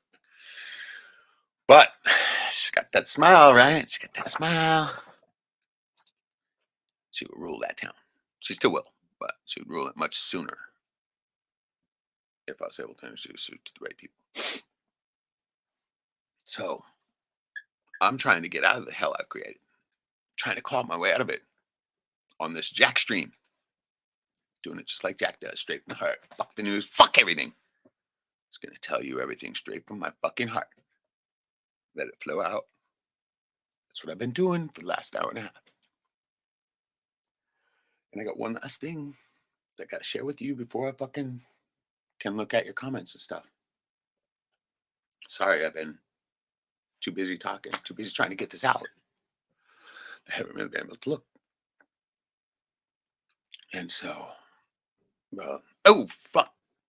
The man himself. Oh, Jack, welcome, man. Welcome, God. It does my heart good to see you here. Struggling this out, right? Struggling out what's going through, what I'm going through right now. Trying to take my power back. Oh, the catalyst from the conversation I had with Farm Girl the other day. She was so worried about her family member who committed suicide being in hell. I had to reassure her that hell did not exist unless, of course, you create it.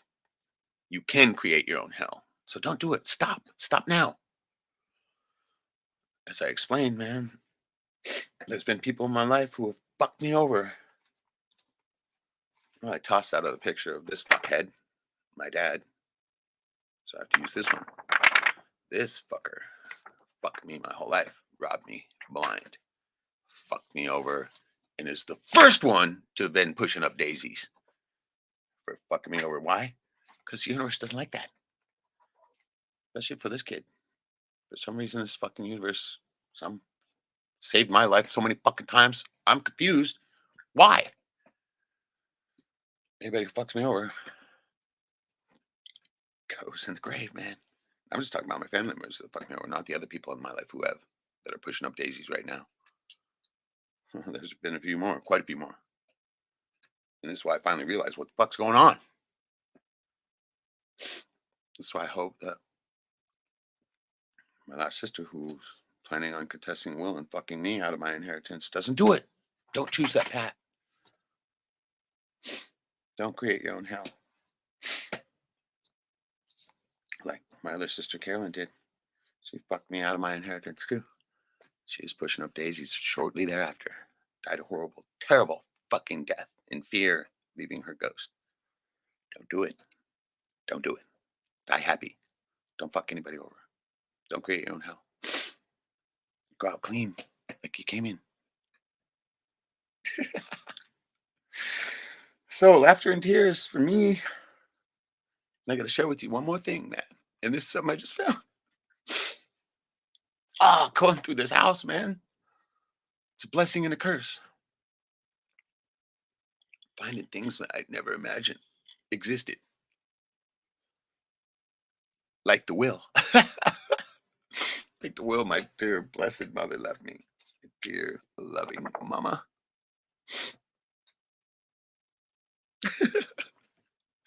Isn't she the most beautiful thing? Kind of like this one. The most beautiful thing.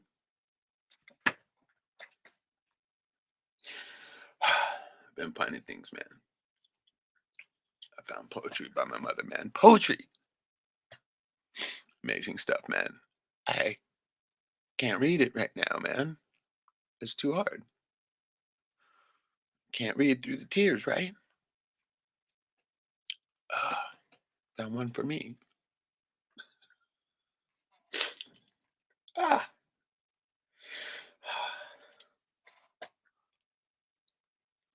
Still difficult. Still fucking going through it. Still difficult to this day. But still got time. We still got time. Not much. Time to act is now. No more talking. Time to act now. Save yourself. Don't create your own hell. Don't create your own hell. I'm trying to avoid mine now. But I got one last thing to share with you guys before we start to talk a little bit. It's so good to see you guys here, man. You don't know how I need this so bad. I've been getting way too fucked up lately, man. I gotta get out of it. I gotta stop. I gotta stop creating my own hell. I gotta take my own advice. But I found I found an audio tape. I found a couple of them. Oh man. There was one thing I wanted to do a long time ago was go around and collect stories from the elders. Get their stories. Get them on tape. Get them on videotape, right? Oh, my genius mother also had that idea a long time ago, as I'm finding out through a lot of this paperwork here. She literally fucking put in for a grant and all kinds of shit, man. She was going to go around and collect stories from the elders with video camera. Exact fucking thing I was trying to do. Of course, they don't like it when you do that kind of shit, right? The fucking filthy, chew skin, foreign fuckhead cunts that are in charge. that I try not to hate, but I can't help it. And this is why I'm trying not to create my own hell. They don't like that kind of shit. So they didn't give her the grant money, but she still did it. She still is part of it on her own. And that's what I'm about to share with you right now is a cassette tape of her getting stories from my grandpa. And I never thought I'd fucking hear these voices again. So it was very difficult for me to listen to. And I had to turn it off because I wanted to share it with you guys. And so let's hear it together. I hope you'll be able to hear it. Here we go.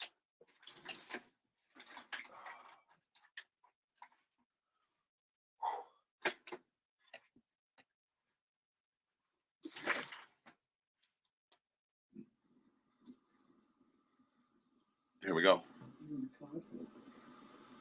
We were coming along that reindeer river, and this hills are about 300 feet high, and up there's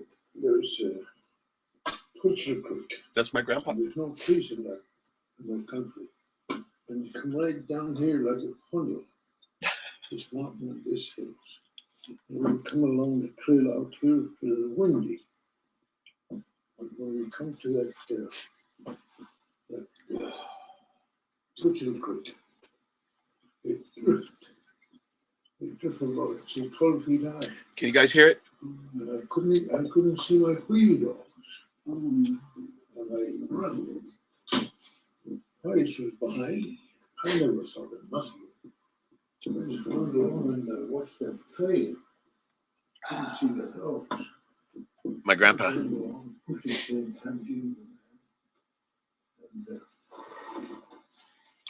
sun was shining up there, and you could wait.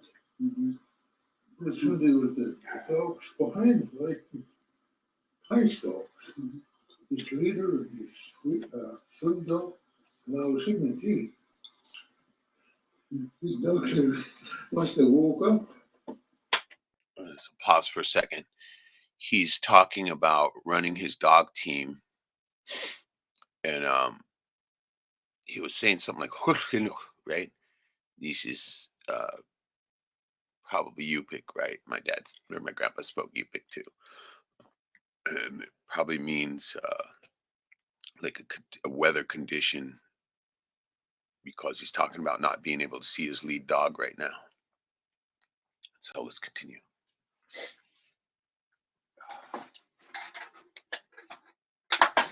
God damn it. Oops. Fuck.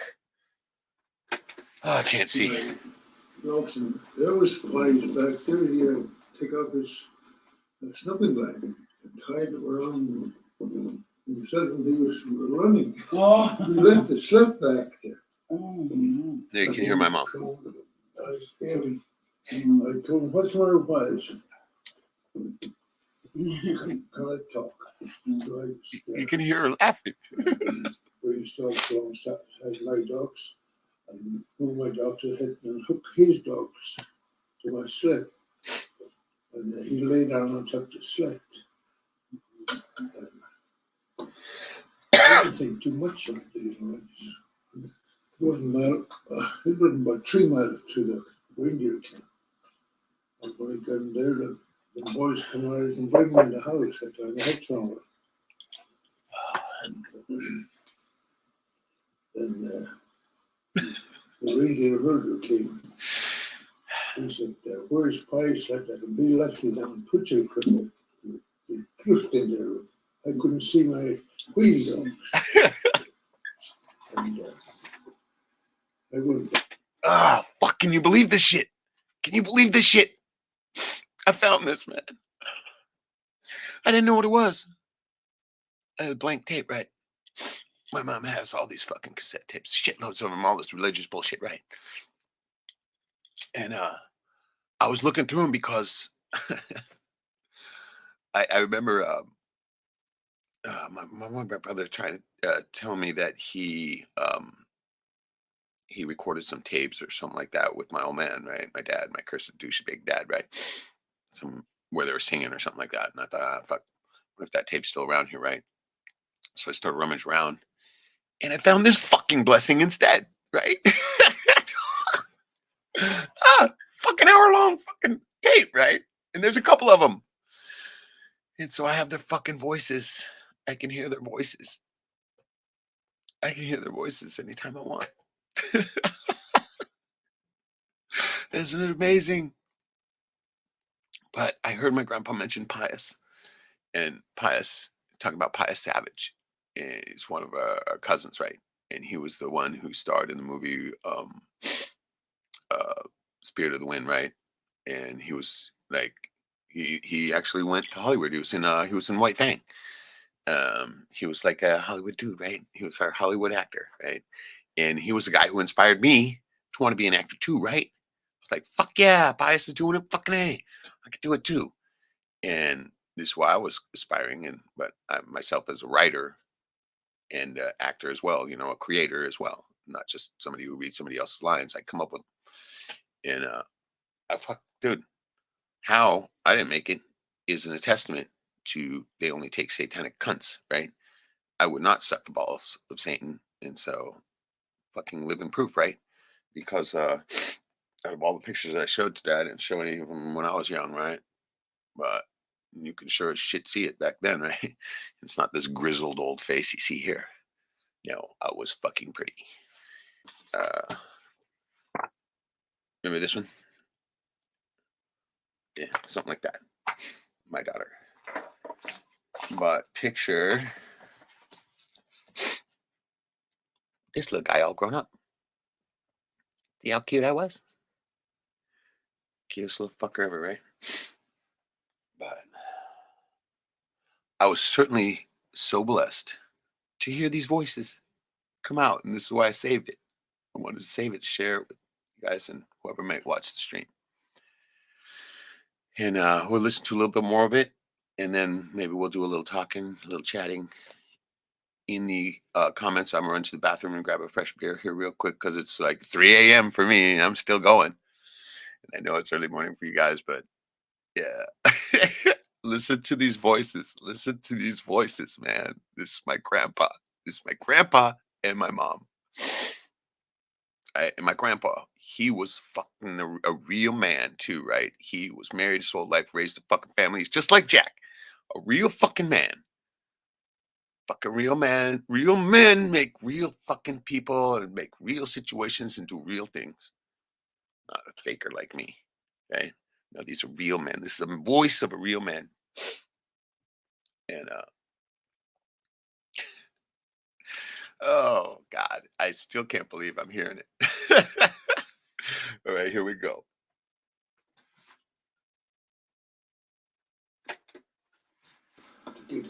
I'll be right back. And when we got there, it was actually quick blood. It's only 3 miles, 6 miles. It took us about, say, 2 hours and a half. And it just quit blowing. So I hauled in that sled. But after a while, I thought he just got scared. He's always scared. He's never been a man, woodsman. And it's like in here, you'll get that word sometime. And one of the trees will fall while I'm here with myself coming tomorrow morning. And whenever I'm too close, they can cut it whenever they feel like it. Like, anyhow, we'll do that.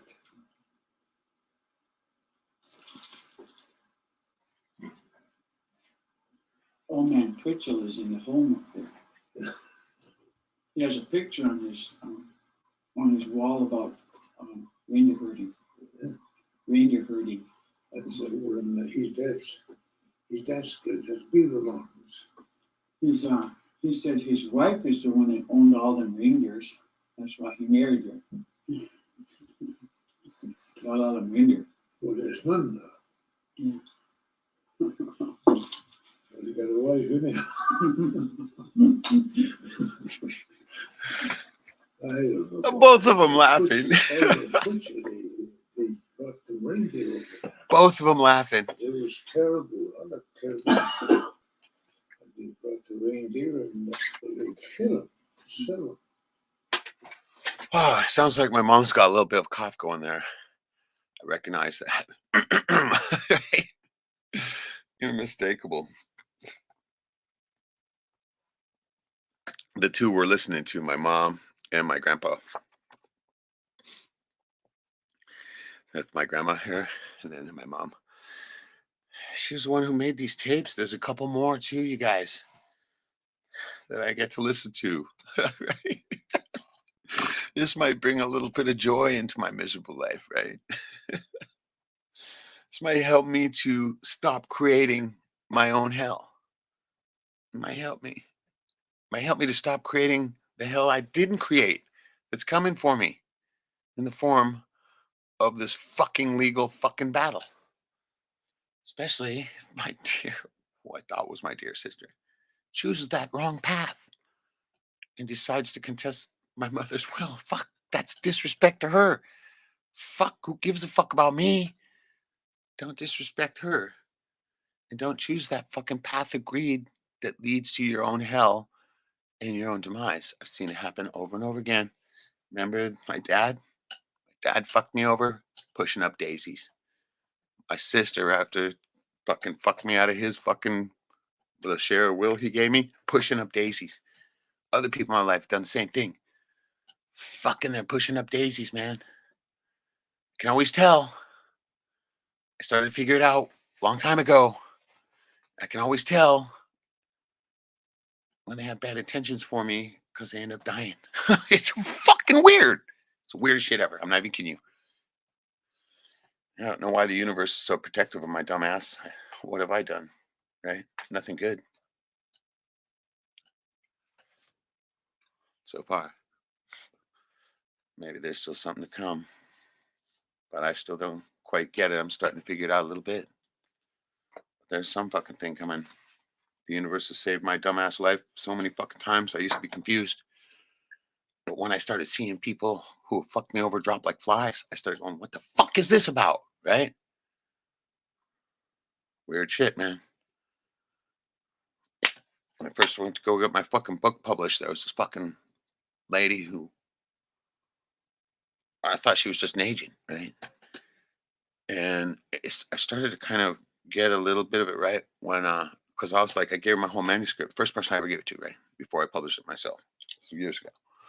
And I was supposed to read it and give it to a reader, blah, blah, blah. They kept putting me out, putting me out, putting me out. Finally, I'm starting to go, well, this is bullshit, right? There's got to be bullshit. Something's going on here, right? So finally, I got me, she kept fucking avoiding my call and shit, too. I wasn't hounding her or anything. Every fucking week or two, I would fucking call, right? And finally got a hold of her. And she did the most uncharacteristic thing, right? She was this cool, calm fucking lady who fucking knew multiple languages and shit like that. And she fucking literally fucking freaked out, right? She's like, hey, I'm not trying to take your story to rip off or something. That same exact words. This very articulate woman fucking speaking in a broken type thing, right? And I was like, oh,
Whoa, shit.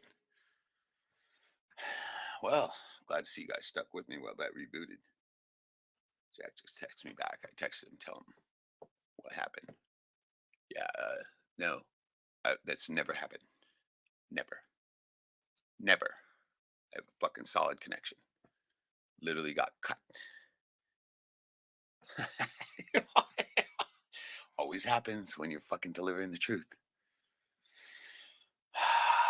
Fuck, man. So, yeah. Anyway, let's finish the story and we can get into the conversation. We're almost done anyway.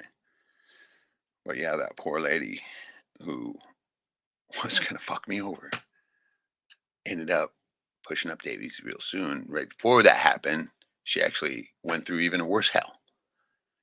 She slipped on the ice and fell down and broke her wrist or something like that, or broke something, and was laying on the ice for hours before she could. Somebody finally, fucking cars were driving by and all kinds of shit. She's laying there suffering.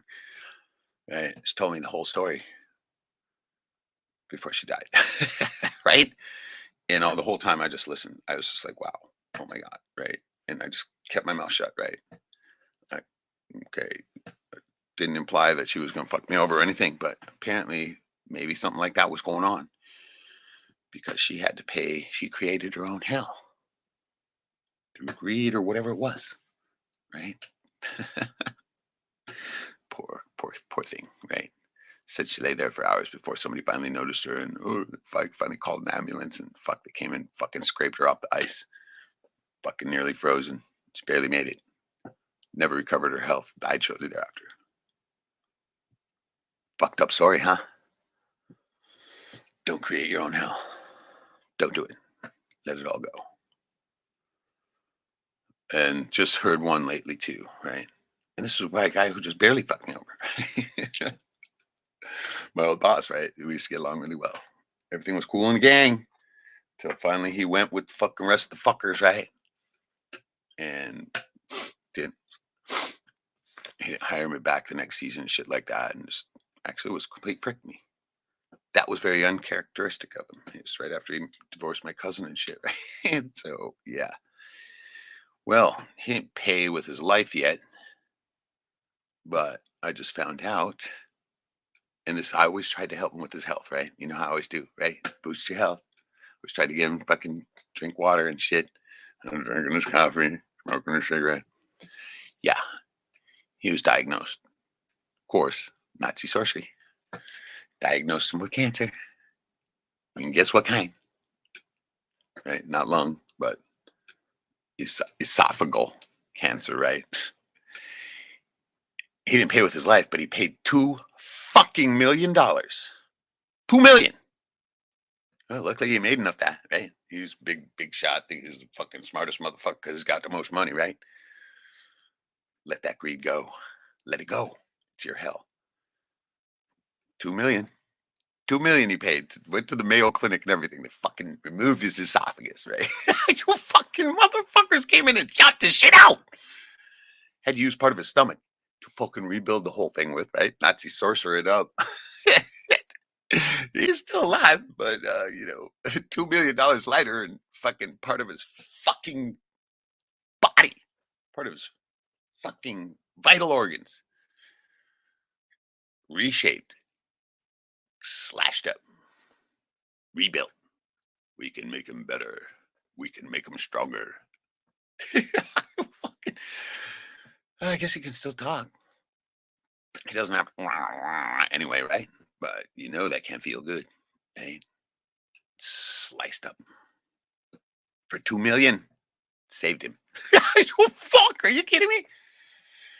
Fuck, man. This is one of the guys who I tried hard to get to fucking reboot, right? But it only cost him a few grand to do the reboot, save himself. Nah, 2 million's more. It's a better way to go. Yeah. Don't spend 2,000 now. Spend 2 million later to get sliced up and turned into Frankenstein's monster while they save you. What a way to end, huh? Just found out about this the other day. I went and had dinner with my cousin. Didn't even know. Had no idea. Just found out. Poor guy. Let that greed go. Let it go. Quit creating your own hell. Ownership is a curse. Yeah, he was a big shot owner. I own this, I own that. Blah, blah. Yeah, yeah. As soon as he fucking gets wiped off the face of the earth, all that shit's going to go in the garbage and they're going to sell everything and smoke it up. So let that greed go. Forget about that fake fucking you know whoish money. Fake fucking bullshit. Forget about that foreskin chewing scum. Let that greed go. You don't need it. You don't want it. Trust me. You don't want to create that hell. So take your power back. The theme of this Jackstream, where we let it out. Where we let it all go. We don't give a fuck about the news. We don't care about the fucking shit that's happening with the fucking piece of dog shit fucking society that's crumbling around us. No, we still have time. Make your move now, though.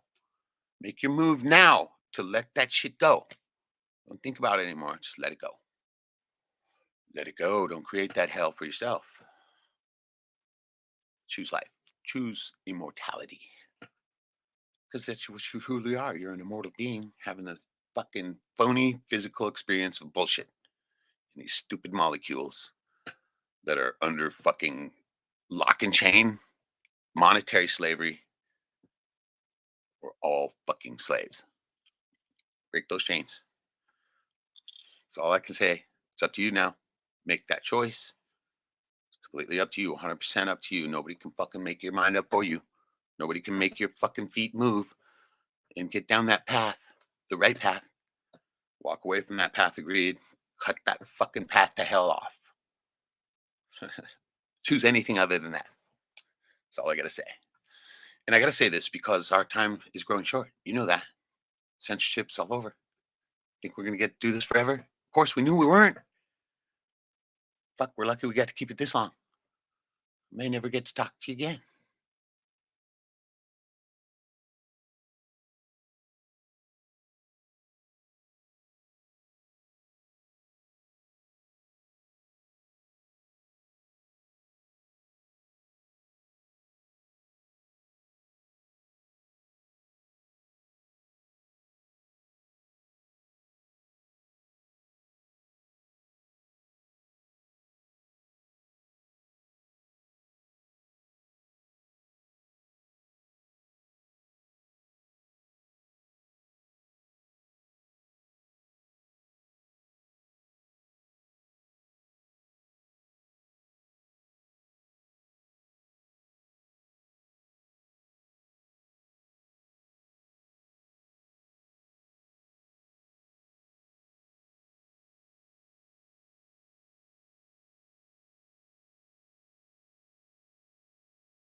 Wow. The fucking motherfucker. All right, I'll stop talking now. Cause I don't want this to happen again. Fuck, dude. This is kind of freaking me out a little bit, slightly, because this has never happened. Fucking dedicated line and shit. Fucking red lights and shit showing up there.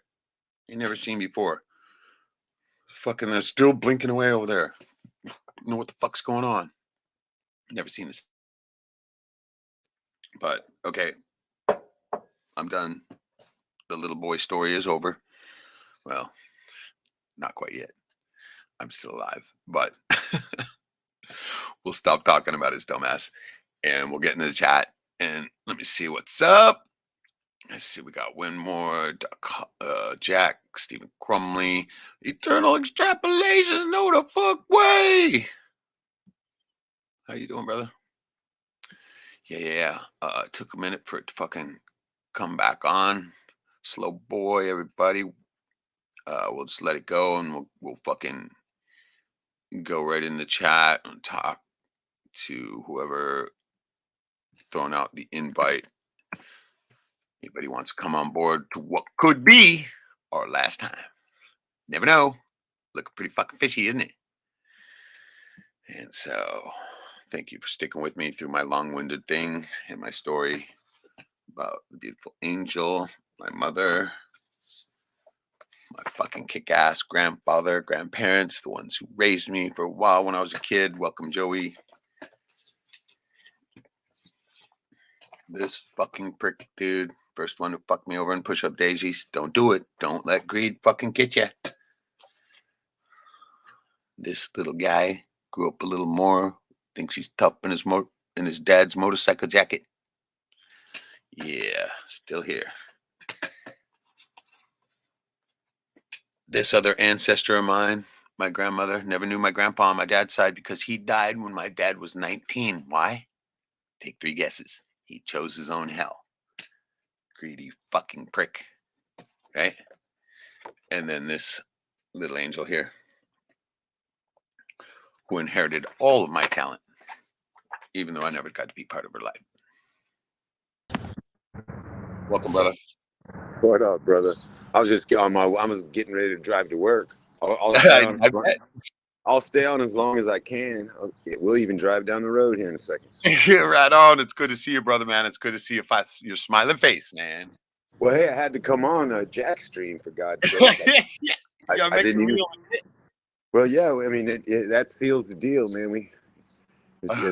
It's only a Jackstream if we have people talking like Jack and then Jack himself.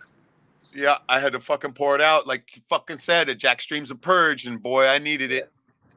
Yeah, Jackstream is a purge. I know you probably didn't get to catch the start of it, but you get to catch the replay because it's important. It's the whole story, baby. It's a fucking big one. Yeah, I'll definitely listen to the whole thing again. I hear the rig firing up. Sounds like it runs good. Oh yeah. Yeah, that's like my truck, man. Just turn the key. Whoop. I lost you there for a minute. But, dude, this has been a powerful stream. You know they don't like this truth getting out there.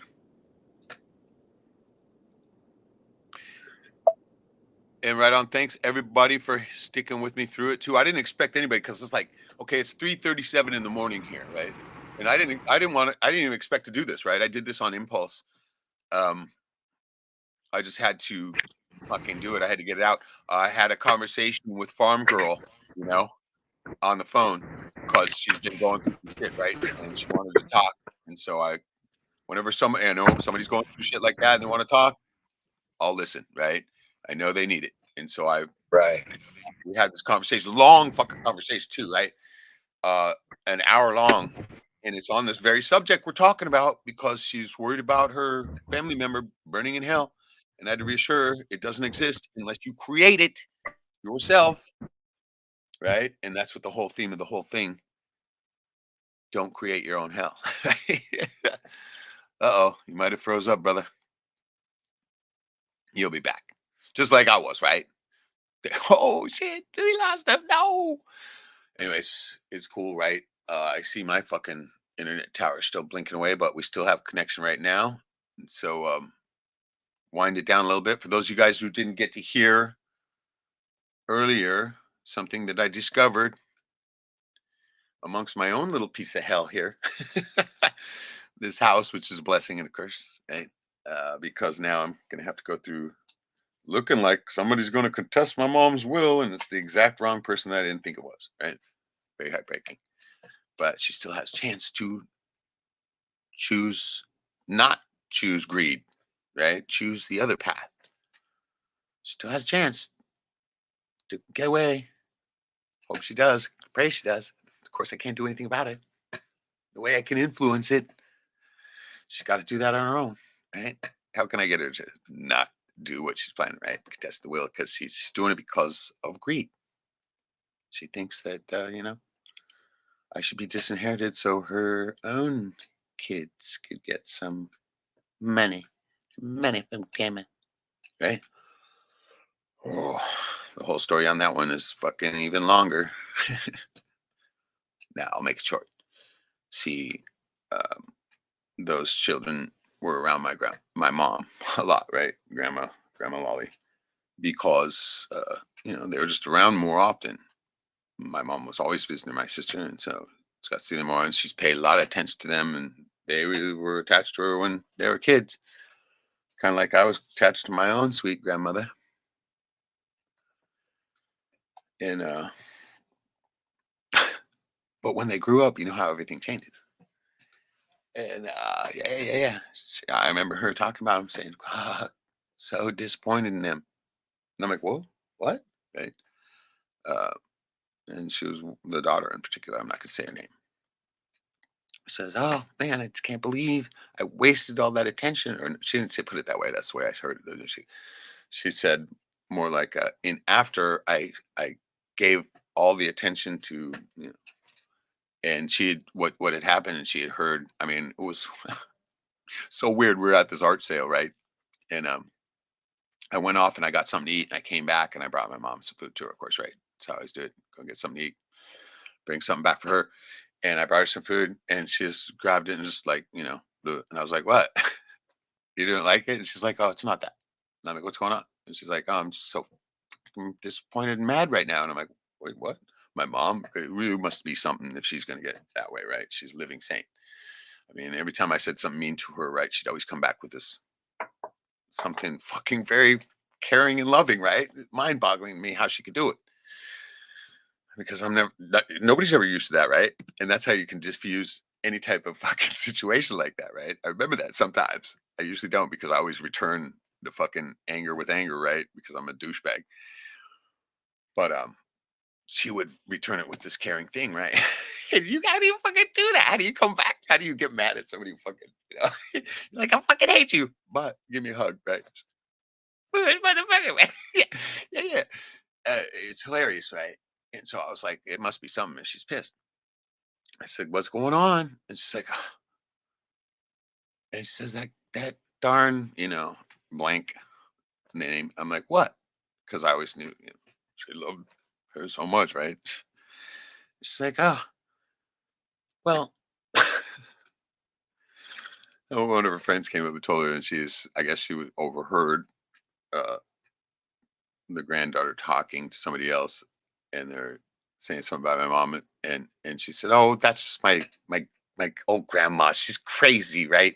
I mean, just total disrespect. I mean, you don't do that.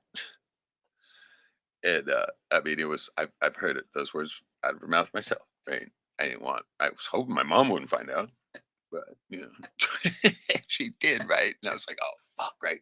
What could I say? Because I knew, what the truth was too, right? And I'm like, oh damn. And she was like, after all that attention I wasted on you, right? And I was like, it's okay, mom, right? And I give her a hug. But I could tell she was genuinely hurt by it, right?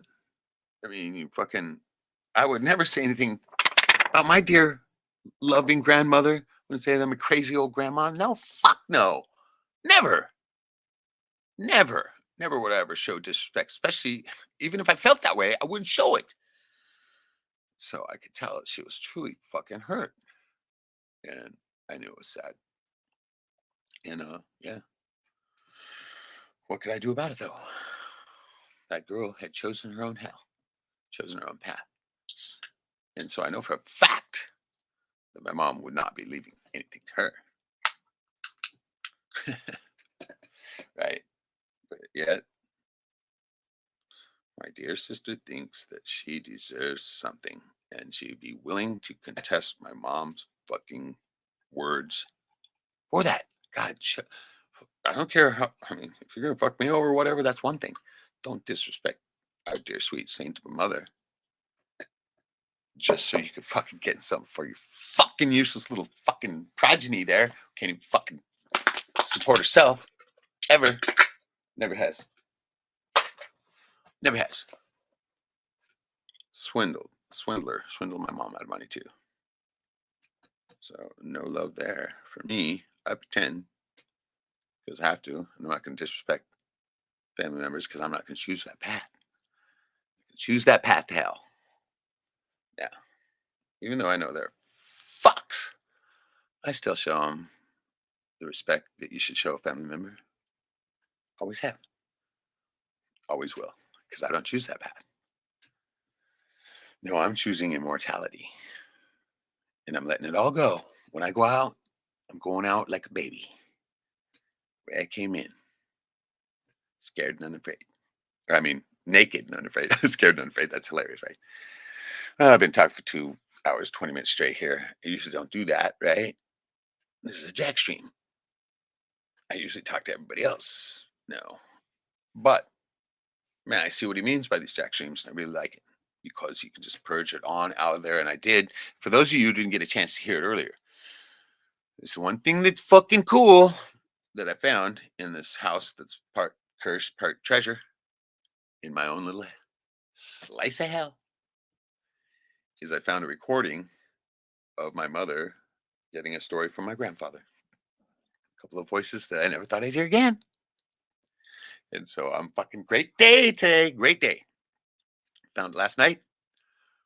Couldn't hear it because I was crying. Thought I'd save it for this. Save it, share with you guys. Look at this pimp.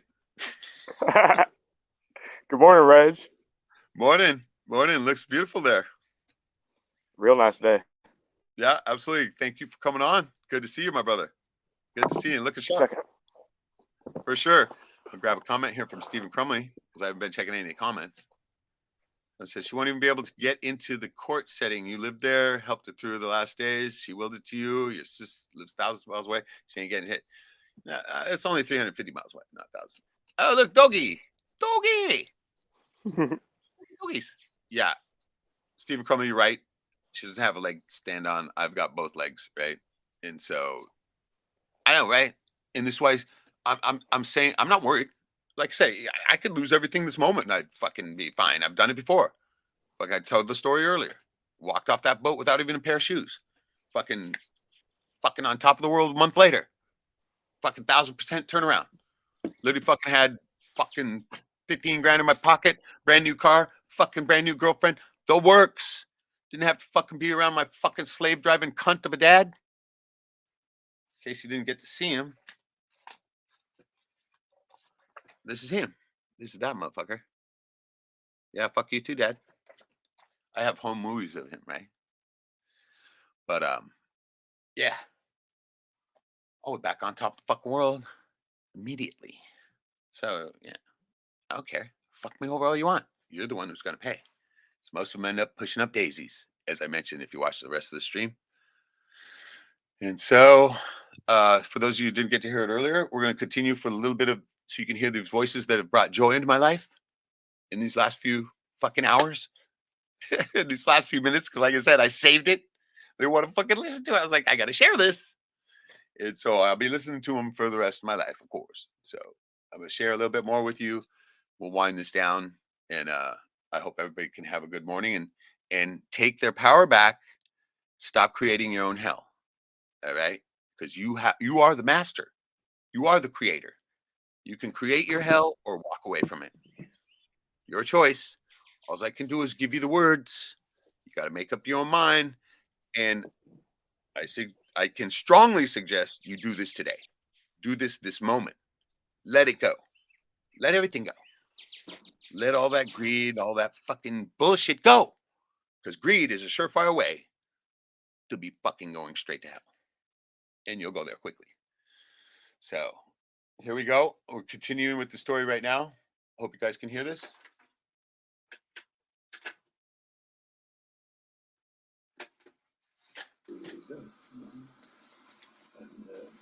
When we were trapping, that was in the 30 something, maybe 39.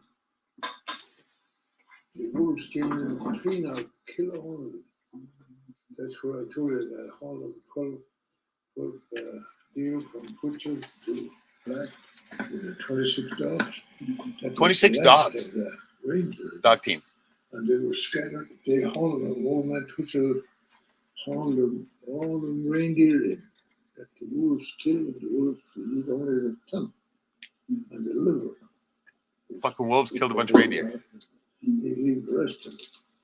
And Twitcher hauled them in the big open country, in tundra. And I asked Twitcher, what you haul it? Twitcher. The reindeers indoor. You can't leave them out till until they're dead. They rot right in here, that's why you leave them out there, they rot out there. Of course. My grandpa. My mom. Nobody around, just the two of them. And I hauled them 12 deer to black, and then they cleaned those ones. They shot them. They cleaned them and black and went in the cold storage. But this one, that wolves kill as soon as get one, they just saw. They killed 5,000. Fuck. And the Twitcher, then Push ya. Can you believe that shit? That's from, I think it's from, I wish you'd even know nothing about it.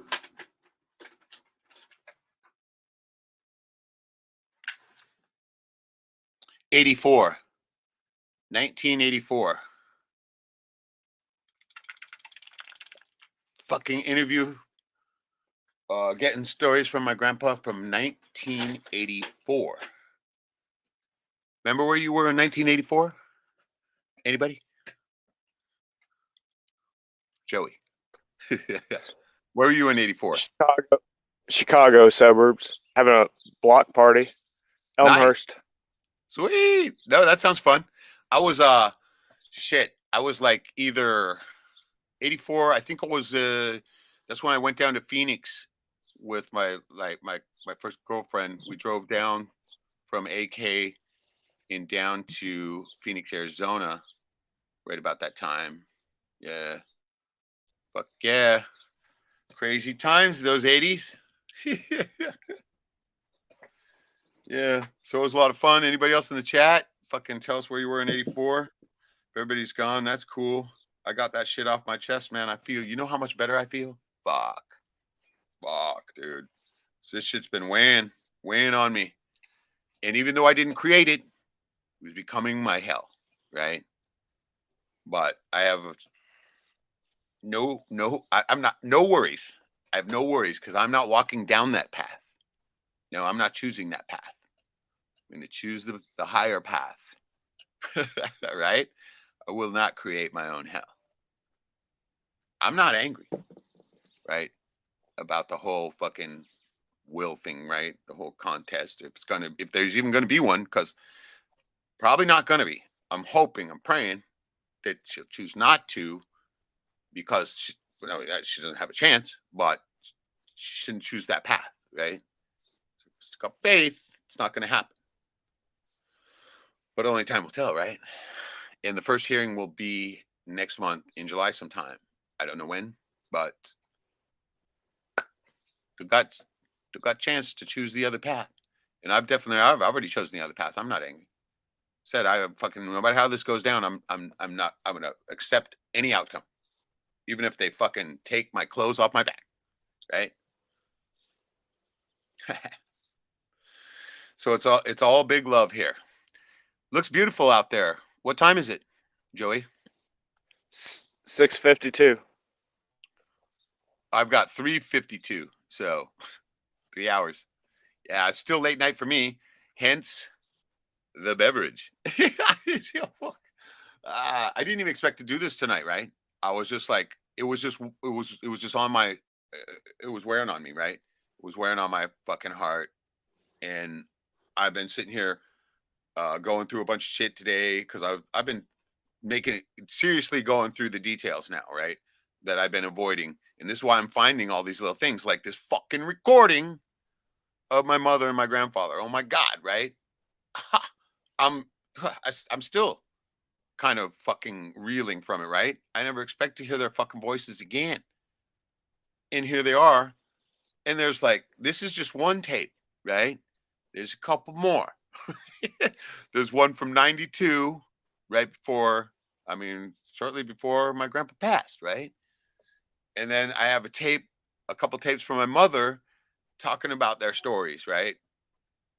From stuff she's written. And it's like, fuck, right? Fuck.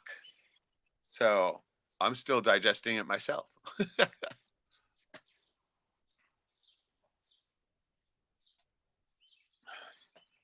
Oh yeah.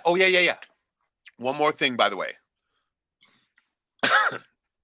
I've been going through the stacks of videotapes that my mom left, right? And I know that the reason why she got that camera was to record. She was going to try to get a grant to record Native elders telling stories, right? Same thing I wanted to do. How many years later, right? And got it. I mean, I was going to do it without a fucking grant, but the sad part is I learned that most of these people don't want to talk on camera. They're shy, right? It's fucking, they will fucking, it's like you could easily pull out their teeth, right?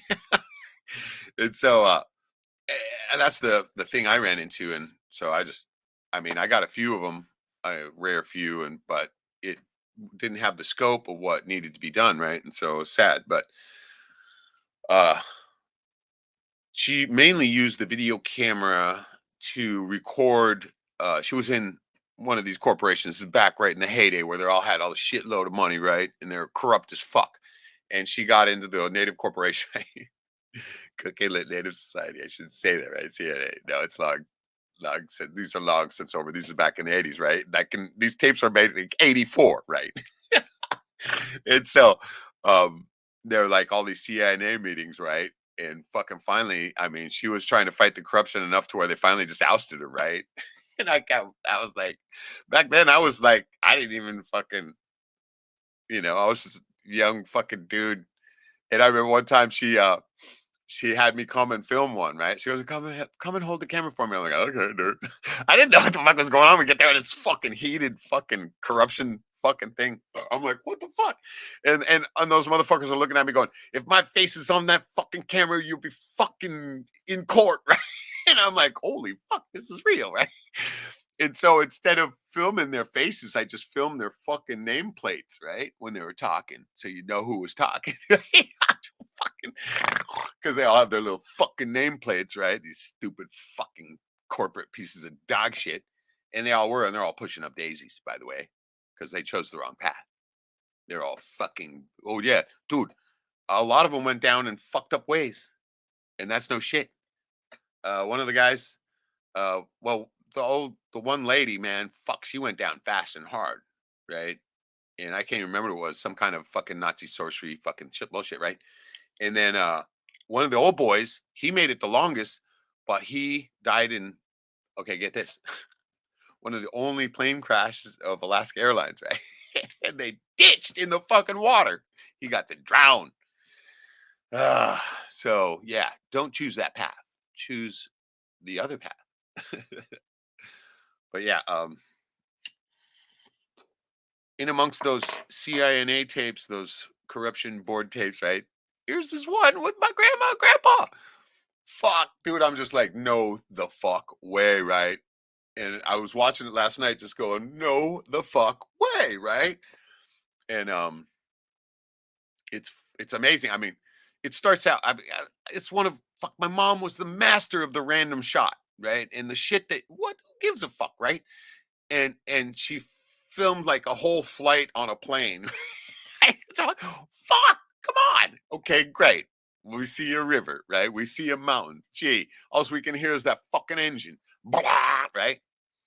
So you got to mute all that shit. And I was just watching one in mute, right? And I was like, fuck, here we go. Master of the random shot, mama. And fucking all of a sudden it changes and boom, here's grandma and grandpa, right? Well, actually it was grandma. No, it was one of the aunties first, and she was slicing up fucking these big slabs of king salmon that they catch off the river, right? In the fish wheels. And just fucking I'm looking at these fish and shit, and I'm just going, what the fuck? And I think it was Auntie Dina, actually, right? And freaking my mom's filming it, right? And pretty soon after a while, she's like, quit making your movie. And you know, turn that off. And then later on, you can see it turn on again, and she's creeping around the corner because she wanted to get this on film, right? And then finally, Auntie Dina's like, all right, fine, you do it. And freaking pretty soon, she's filming my mom. It was fucking amazing. I was cracking up, and all of a sudden, my grandma shows up, and I'm like, holy fuck. And next thing you know, they go into the house, and then you see my grandma giving my grandpa a haircut. Fuck, cool as fuck. And then all of a sudden, boom, there they are on the river, fucking running up, and they go up on river in the skiff, and set the gill net, and it's just badass. It's fucking. I was just sitting there going, "What the fuck did I run into?" Right? And it's just amazing. And so I'm in amongst all the fucking bullshit. There's multiple blessings, treasures, things that fucking make my heart do good, right? And so I still haven't gone through all of them. Fuck no, I still got some to go. And like I said, I found a bunch of my mom's handwritten writings, poetry, shit like that. One for me, even. Oh my god, I cried so hard. But yeah, amazing shit. And then now, oh god, you won't even believe this shit. Now I gotta show you this.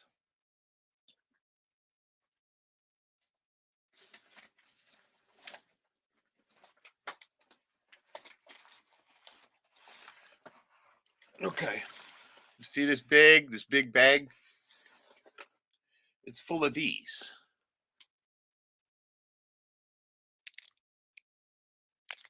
That, my friends, is an 8mm movie. Fuck, actually, that's a Super 8.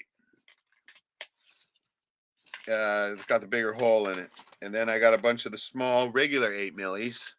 There you go. There's one of them. See that? That's a roll of film. Fucking film. Giant bag of them. Fucking gigantic fucking bag of them.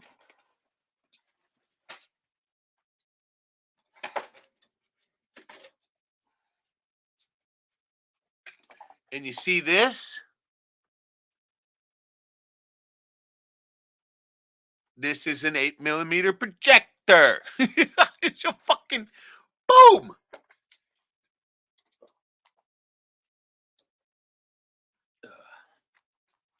So guess what I'll be doing in my spare time? I know how to run those things too, because I used to run them in school. They're a bitch. They're a pain in the ass, and they're fucking retarded technology. I can't believe they made money on, because it's such a pain in the ass. And just by the looks of the old fucking projector, I know it's going to be a fucking nightmare. And I already know it is, because I already fucking tried a couple of them, and fucking I was already having a nightmare with them. But yeah, I got a whole fucking bag full of them. Apparently, most of them are my mom filming my dad in the boat races, because fucking that was what they did, right?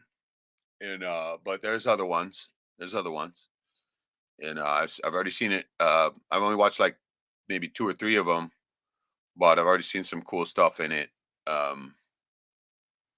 It's yeah, it's gonna be an adventure.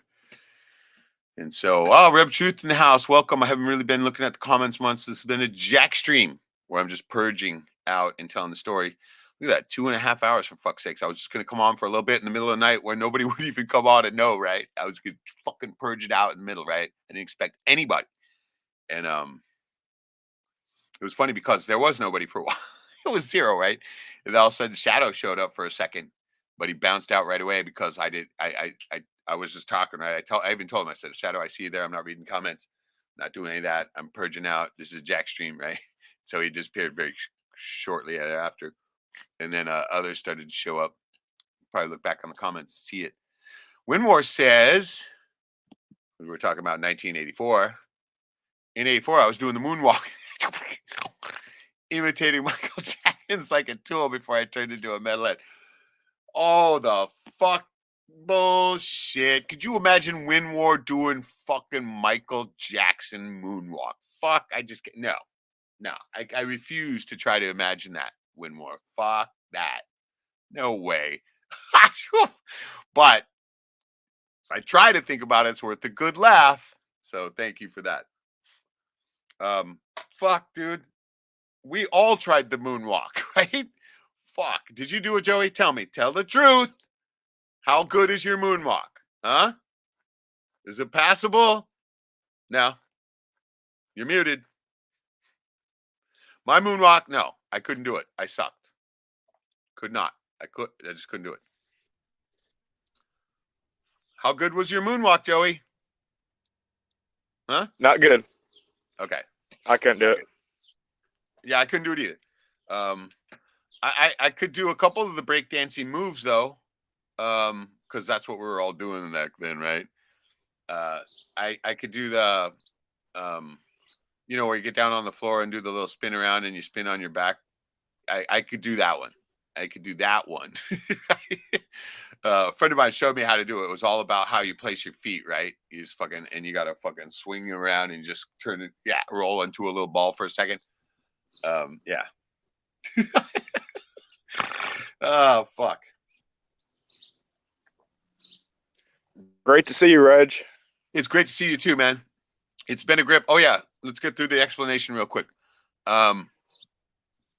Wake got deleted.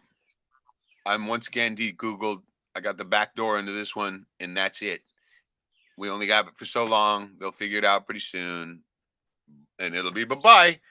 And I'm not going to be able to come back on anymore, right? No, they got me figured out. And so after this, Jack can pull it off because he's doing everything on his phone. I can. I got a committed line, right? I got an IP address. And once they get that fucking cornered, so I'm barely sneaking in here, and I can't comment. I can't answer comments, can't upload, ain't that shit. I can on the stream here and through StreamYard, but I'm in on my videos channel, the channel, right? You leave a comment, don't expect me to ever answer it because it's never going to happen because I can't. All right. And the weird part, the other worst part about it is, this is new, and I want you guys all to know about. So now that you can't sign in, you can no longer comment or read comments on anything. You can't fucking find your subscriptions either. No. You can't fucking log in anything. You can't find anything. All you can get is what fucking those fuckheads recommend, right? And so it's bye-bye. I'm telling you, this is why I'm doing this, right? You guys think, I've been telling you for a long time, this internet ain't going to be forever. We ain't going to be able to talk like this forever. And that day's coming very quickly, for me at least, because you see what's happening, right? So this is why I'm not talking about any more news. I'm going to talk about any more of the bullshit. That's why I'm not doing that. That's why this is Jackstream. Because we're not doing that anymore. And for it's gonna go for however long it's gonna go. This might be our last time. So that's why I wanted to get this out. I had to get this shit out. I had to get this I had to put the suggestion in your brain, put the seed in your mind that you can take your power back. Don't create your own hell. Fucking be happy. Take your immortal power back. Don't fucking let them get to you. Don't fucking let them help you create your own hell. Just don't do it. Walk away. Walk away from all that hate. Walk away from all that fucking greed. Walk away from all that shit. Let it go. Still got a chance. Still got time. So that's what I'm fucking had to get out here. I had to get out before I couldn't. Okay? Because that day's coming soon. Oh, by the way, I still have BitChute. If you guys want to see any of the uploads, because I'm gonna start uploading to there. If you want to see some of the uploads, because I'm gonna start doing it again. I got old videos and classics on there, and more that all of them that got deleted off these earlier channels. I'm putting those up too. So, and then there'll be new stuff like the discoveries of the shit I'm finding here, and more of that type of shit. So if you want to see any more uploads, you better find me on BitChute, because I ain't coming back. Once they fucking put me off here, they can fuck off. I'm no longer giving them any more of my fucking content. I'm no longer giving them any more of my power. Taking it back. See what I'm saying? It's a little theme here.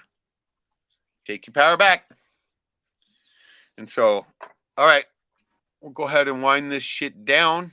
Anybody got anything they want to ask or anything about what I've talked about tonight? That's awesome. We're going to run through what I've been talking about tonight, which is my beautiful mama, the living saint.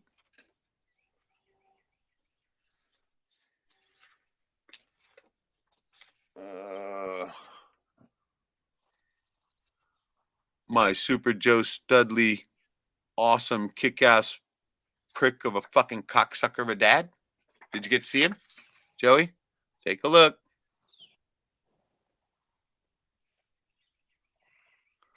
Pretty good looking fucking guy, isn't he? Fuck yeah. He was a cocksman. Fucked everything ever. Fucked everything in fucking walk, man. He was an adulterous fucking prick. Fucked over my mom. The living saint. Yeah. Take a good look. He's a douchebag. And I always aspired to be the exact opposite of him. So he's trying to tell me, oh, fucking, that's what he's trying to do. He's trying to make a little clone. He had no chance. Talking about two other living saints. It's my grandfather and my grandmother. Lived together their whole lives, married their whole lives. There they are with their little Hawaiian lays on, right? And damn it. What happened to the other better picture of them where they're kissing? Lost it. Oh well.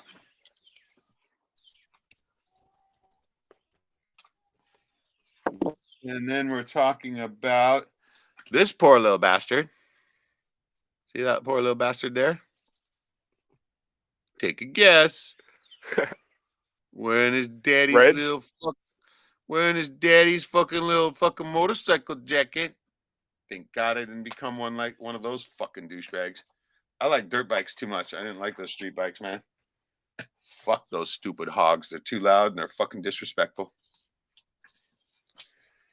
We spoke very slightly about this poor lady here. That's my dad's mother, Elsie. Poor Elsie. Poor old grandma. I remember first time I met her, man, she scared me. I was always scared of old ladies when I was a little kid. But she was really nice. And so this poor old lady, my grandpa, my dad's father, on that side, right? He died when my dad was 19 from a giant mastoid of his brain. You want to guess why? Because he created his own hell. Yeah. Thought my dad was a prick, man. I couldn't imagine what old Ed was like.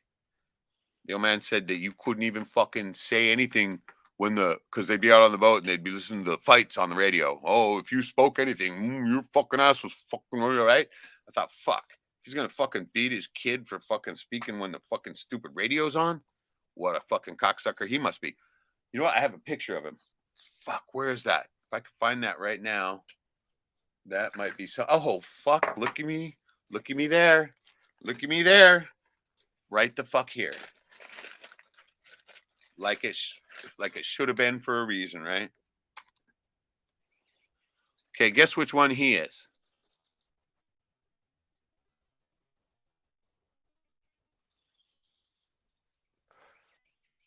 Come on now. Think he's guy with the guy at the wheel or the guy in the chair? Guy in the chair. You're absolutely right. The guy in the wheel is taking his orders. Old Ed was river captain. Yeah. And he's 100% Polak. Yep. Makes my dad half Polak. Makes me quarter. Fucking prick. That's why I'm so smart and so stupid, because it's the fucking Polak in me. Ugh. Talk about this little guy here too. See that? For the world corrupted me. Eh? And our final one. Talking about this little girl here too. She look Is familiar? that your mom? You're hilarious, Joey. You're hilarious. No. You're so funny. No, that's my daughter. The only other person on this earth who shares my genetic code.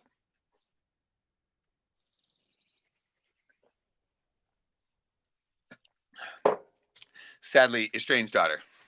And she didn't even talk to me. But that's my fault. I know that. I don't blame her. I still love her. And would do anything for her. But I lost my chance at that. It was my own fault, my own fuck up. It's back when I was all coked out. It was a fling that I had with this girl. Ended up getting pregnant, baby happened, blah blah blah. I was already in trouble for cocaine, right?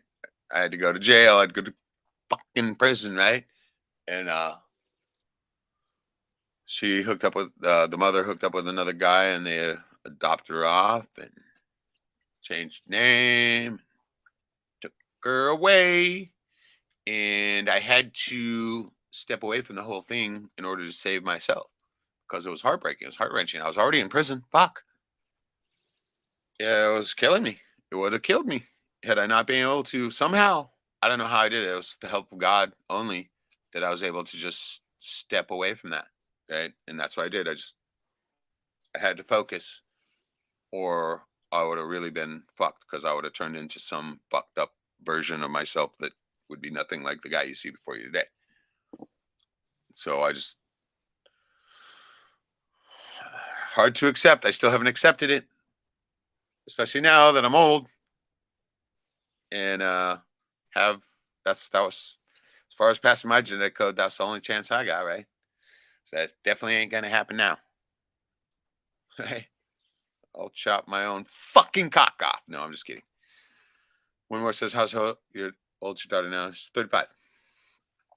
So anyway, that's like the long version of the little boy story. If you didn't get a chance to catch the beginning, you might want to go and do that, because that'll make all this shit make sense, right? Because I laid it all out, and all of this was inspired. I didn't expect to do this, right? I'm so pissed off at fucking who tube that I wasn't planning on doing anything else for this, right? I was just walking away, and whatever, fuck it, right? And as soon as this one goes down, I'm not coming back. I won't be back on here. So I wanted to say goodbye to y'all in case this is the last chance, because it could be. And if it isn't, that's awesome too, right? I'll still try to come back through the back door here. Did it for a long time on the last time, remember? We were able to go through that back door for a long time. But I want to explain to everybody, if you ever comment or anything on my videos, don't expect a comment back, because I can't do it. And don't ever expect another upload, because I can't do that either. And all you can hope for is a couple of these random live streams that I go through the back door, and that's it until it's gone. And then that's it. That's it. We will not be able to talk like this after this, which is sad, because you guys keep me going. And this is why I'm doing it right now. And I didn't think I was going to stay up all fucking night. It's coming up on 4:20. So we're gonna celebrate 420 together here in about 3 minutes, 2.5 minutes, whatever, and then we'll wind it down because I got to tell you guys all, it's been an honor. It's been an honor serving with you in this fucking Chew World Order. Chew World Order, as you called it, Joey, you genius. Bro, I was fucking coming up with some fucking lyrics for that shit, right? For a song I was fucking listening to earlier. That's so fucking funny. I don't know if you ever heard it. If you listen to Typo Negative, there's a song that they do called Wolf Moon, right? And it was pretty popular. And the lyrics, the real lyrics of it goes, beware of wolves at night. Beware, right? And so I changed that to, guess who, right? Beware, they chew all night. I was like, no! So fucking funny. Laughed my ass off. And I was like, oh man, that'll get serious strikes, right? They chew all night. Oh, fuck. It still cracks me up. But yeah. Oh, 1 more minute. Everybody get your fucking shit loaded up. 420. So we finally had some fucking sunshine up here. I'm not kidding you. We almost had snow. I'm not even kidding you. They predicted snow, and we had snow up on the upper hills. But it didn't make it down here. It was close. It was that cold.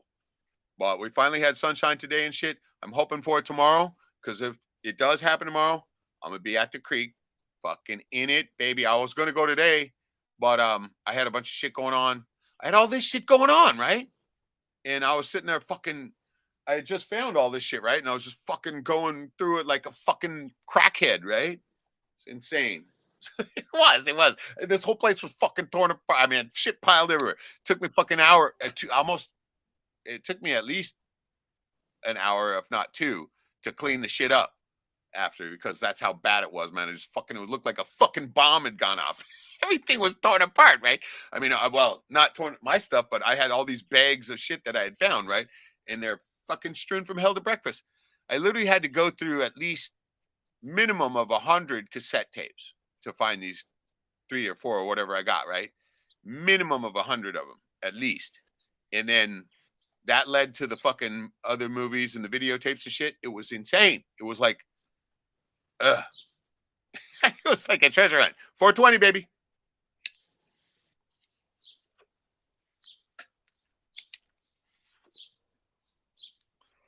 It was like a fucking treasure hunt, man. It was badass. All right, Erastus. Sorry.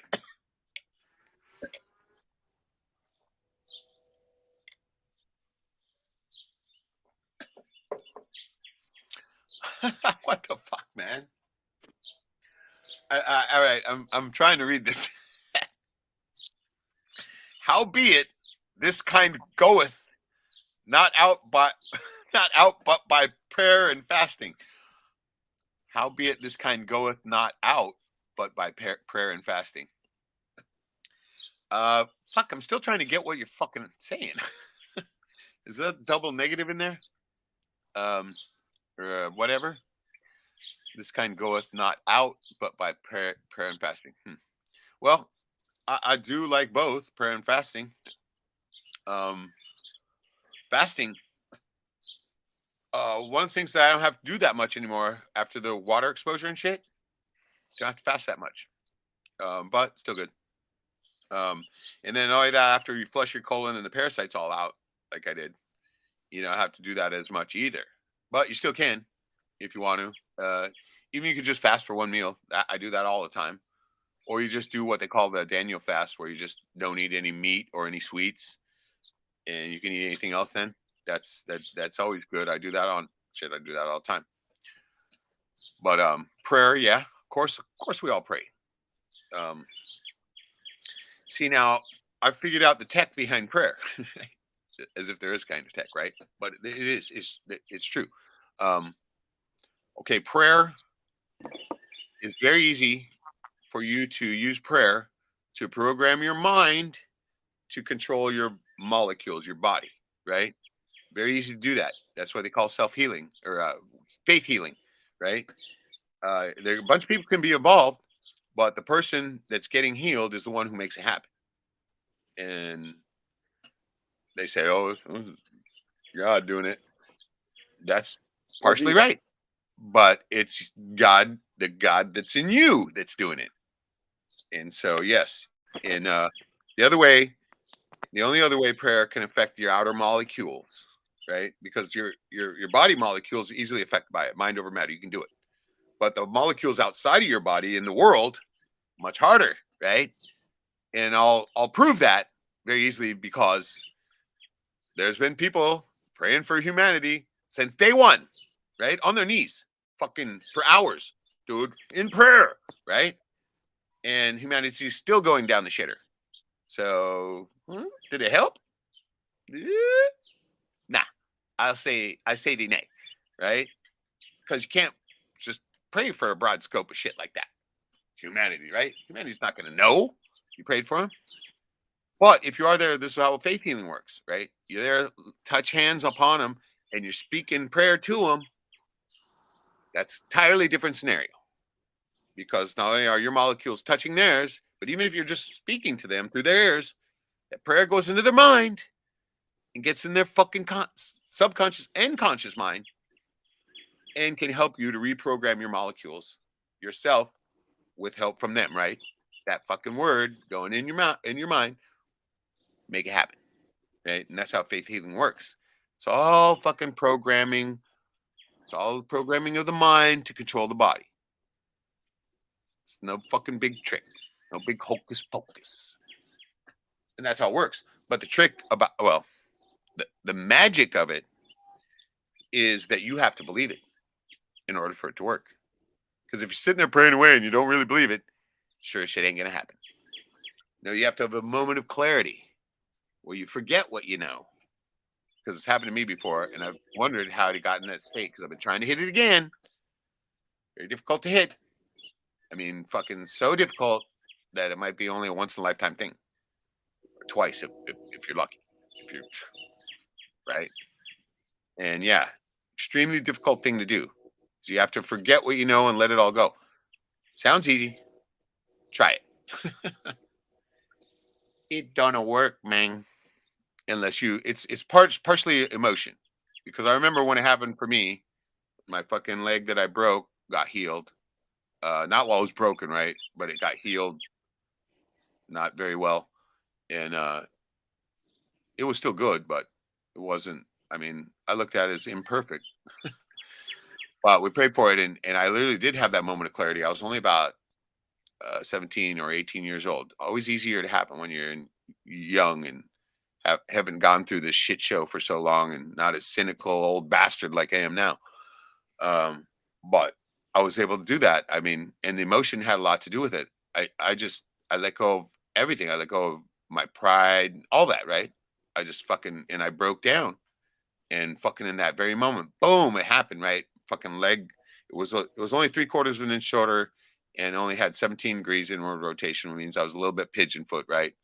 And when they first told me it was shorter, I thought, oh, fuck, am I have to wear one of those stupid little shoes?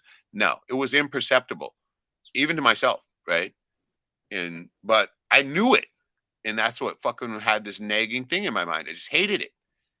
And I just happened to offhandedly mention it to my mom one day, and she's like, "Hey, you want to heal it?" And I'm like, "Okay, right." And so there was only 3 of us: my mom and this other prayer warrior that she used to hang out with. Jane Thomas was her name, and she was the one who helped me to get over the bedwetting thing too when I was a little kid, right? So I had much respect for her. And she was one when she found out about that, she was the one who told me, "Okay, this is a little secret she taught me too, right?" She said, because she knew exactly what it was. It's a physical condition, not a fucking anything else, right? And she said, main thing you have to do is to, when you have to take, when you feel the urge to take a pee, she says, don't hold it for as long as you can to strengthen your bladder. And I was like, fuck, no shit, right? And so I started doing that, and now fuck my bladder. I'm not even kidding you, because I've literally woke up after while I was traveling in the van, to try to take a piss in a bottle because it's wintertime and I'm in the van, right? And I didn't want to get out. I just had these fucking bottles in there, 32-ounce bottles, 32-ounce bottles, bro. I filled 2 of them. I'm not fucking kidding you. Say that's impossible, but it happened. And I still had piss to go, right? Sucked. But anyway, she taught me that, and that's what I started doing, and that was the biggest thing that helped. And she said the other thing is your mindset. You have to start saying, I don't piss the bed. And I was like, God damn, that's so fucking true. And as soon as I started doing that, boom, gone, right? Gone. So I had mucho respect for her. And so here it was many years later and praying for my leg to heal. And so I think all those combination together, right? My mom, love and adore, saint, fucking other prayer warrior lady who I have super respect for, has already helped me. They helped me to convince my mind to heal myself. And that's what happened. So amazing fucking thing. If you have never had it happen and something like that happen to you, man, you have no fucking idea what it's like. You'll never will. I mean, because it was, I got to tell you right when that happened, because we're all in it, and like fucking, I emotionally broke, right, and fucking started weeping, right, and all of a sudden, fucking, we all felt it. My fucking leg literally moved and fucking, I mean, and because I'm telling you, it was a scrawny. Well, after I got out of the cast, I fucking was crying my eyes out because my leg was this scrawny little piece of shit. My arm was bigger than my leg, right, and my arms were skinny as fuck back then, right? And it was all covered with hair and had all this fucking nasty skin. It looked like it was fucking, like it was dead, right? And it was always weak after that. It used to be my dominant leg and it was weak. I couldn't even hardly kick, right? I used to kick the ceiling with that fucker, right? And I couldn't, it was fucked, right? And so it really had a huge bearing on me. And immediately, I mean, I started exercising right away. I started riding a bicycle instead of my motorcycle, all kinds of shit, right? To try to get back in shape. And fuck, it was still just this scrawny piece of fuck, right? And so after that happened though, everything changed. It came back. It's now my dominant leg again, right? Everything's all good. I can literally still kick your fucking face with it. Yeah. So it was amazing. It was awesome. And I started running again and shit. It was, anyway, it was amazing shit. And when it happened too, when it grew and stuff like that, we all broke into this laughter, right? And I literally I think I lost at least 20 minutes of time that I don't know what happened because I was in like a fucking otherworldly state, right? I just remember going into hysterical laughter and then coming to still laying on the floor, right? And fucking almost like when you wake up from being unconscious, but way better than that because I was kind of like tingling all over and shit, and it was freaky as fuck, and literally fucking seeing all different colors and shit like that, and then finally coming to and going, oh fuck, oh wow, that's right, I'm on Earth, right? I'm Reggie, right? You forgot all that shit. I forgot all that shit, right? And fucking and my mom and Gene Thomas were both the same way too, right? We all kind of looked at each other at the same time, like blinking and blurry, right? And whoa, what the fuck just hit us, right? And that's how fucking powerful it was. It was insane. And so there's no question in our mind that something supernatural happened. There's like if you go, well, I think I was in a healing once. No, you weren't, right? You know this without a shadow of a doubt. It's that insane. All right, we're gonna go ahead and wind it down. I'm at 3 hours now, 4:31 here. I gotta fucking catch a power nap because I got a lot of shit to do tomorrow. And I'm so grateful for you guys all coming. You too, Joey, Jack, for sure. Everybody in the chat in this impromptu fucking Jackstream where I purged it out. Hopefully, it's not our last time that we get to talk, but you never know. You seen what's happened. Fuck, stream got cut twice. Never happened before. Great. Fuck, it still kind of freaks me out a little bit, but it's cool. It didn't happen because I stopped talking about all those mad truths. So gonna kind of keep it that. And thank you, Winmore. Thanks, Joey. Good to see you. Cheers. Erastus, thanks for joining. Rev Truth, Stephen Crumley for sure. What's that? Did you say something, Joey? Slow boy. Well, thanks for having me. Oh, for sure. Always good to see you. Always good to talk with you, man. You always look good. The fucking beard's killing it. Fucking ZZ Top shit. See, I can grow a scraggly ass beard, but ever since that chloramine bullshit and catch can turned most of my beard gray, right? I used to have this nice jet black beard. Fucking literally turned gray before my eyes when they started poisoning us with that shit. So luckily I got the shower filters and that stopped happening. Eternal Extrapolations was on for a minute. Holy shit, that's right. He says, hey, Reg, glad to see you have access to the channel again. Ah, that was right when it fucking went off. That was right when they cut it off. I understand the feelings of going down memory lane. Grandfather's voice reminds me of Chief George from all Joey's was. Yeah, he has a real good native voice. Fucking amazing. Was glad to see you were in the room. Imagine after we got cut off, maybe you figured it wasn't coming back, but thanks for sure. And yeah, very limited little audience tonight. Very first comment, as you can see, was Shadow, but I was straight. I mean, this is within the first 20 minutes, right? And I was straight fucking pouring it out. And I told him literally straight up, I'm not going to be like reading comments or anything. I got to get this out of my fucking system. So I'm going to roll on. So he bounced out shortly thereafter. But he said, wow, hello, hope you're well, right? Because right, I haven't been around for a while. And that's not my fault. Or maybe it is for telling the truth too much, right? And so yeah. Don't do that. No. Just I was really clear about is putting the seed in your mind, right? It's just like how prayer works when you can hear it, but not so much when you can't, right? And you can hear it, that fucking words are going into your mind, your subconscious mind, and that's going to help you heal yourself. So you help you use your immortal being, your perfect self, to heal yourself. Very difficult to do though, but I'm gonna keep trying. Whitmore says, Reg, thank you for sharing your deeply personal stories tonight. I'm glad you're okay. Glad to hear from you. Later, everybody. Hey, glad you joined, man. Thank you so much. Yeah. Hey, sometimes you guys lay it all out there. Gotta come from the heart, right? And I remember Jack's last stream, Mother's Day stream, man. That fucking shit was powerful. And so I was like, you know what? Time to do a Jack stream, right? Because fucker, that shit is genius. And so thank you so much, Jack. Yeah, I mean, and that's why he doesn't, because he knows it works. You purge yourself out. You need it. And I needed it so bad. And so now, if you don't know exactly what's happening with me, you can rewatch it and see what's going on. And like I said, I don't care if I get stripped naked and fucking everything taken, because it's been done before multiple times. And so I'm fucking used to it. Think it's going to bother me a bit? Fuck no. I'll come out 10 to the 26 more better on the other side, because that's always what happens. The first time was when my boat burned and sank. I came out with every pair of shoes, had some shitty clothes, all I had to wear. Within a month, 10 to 26 better, pocket full of money, new car, new girl, new place to stay, fucking gone from slavery.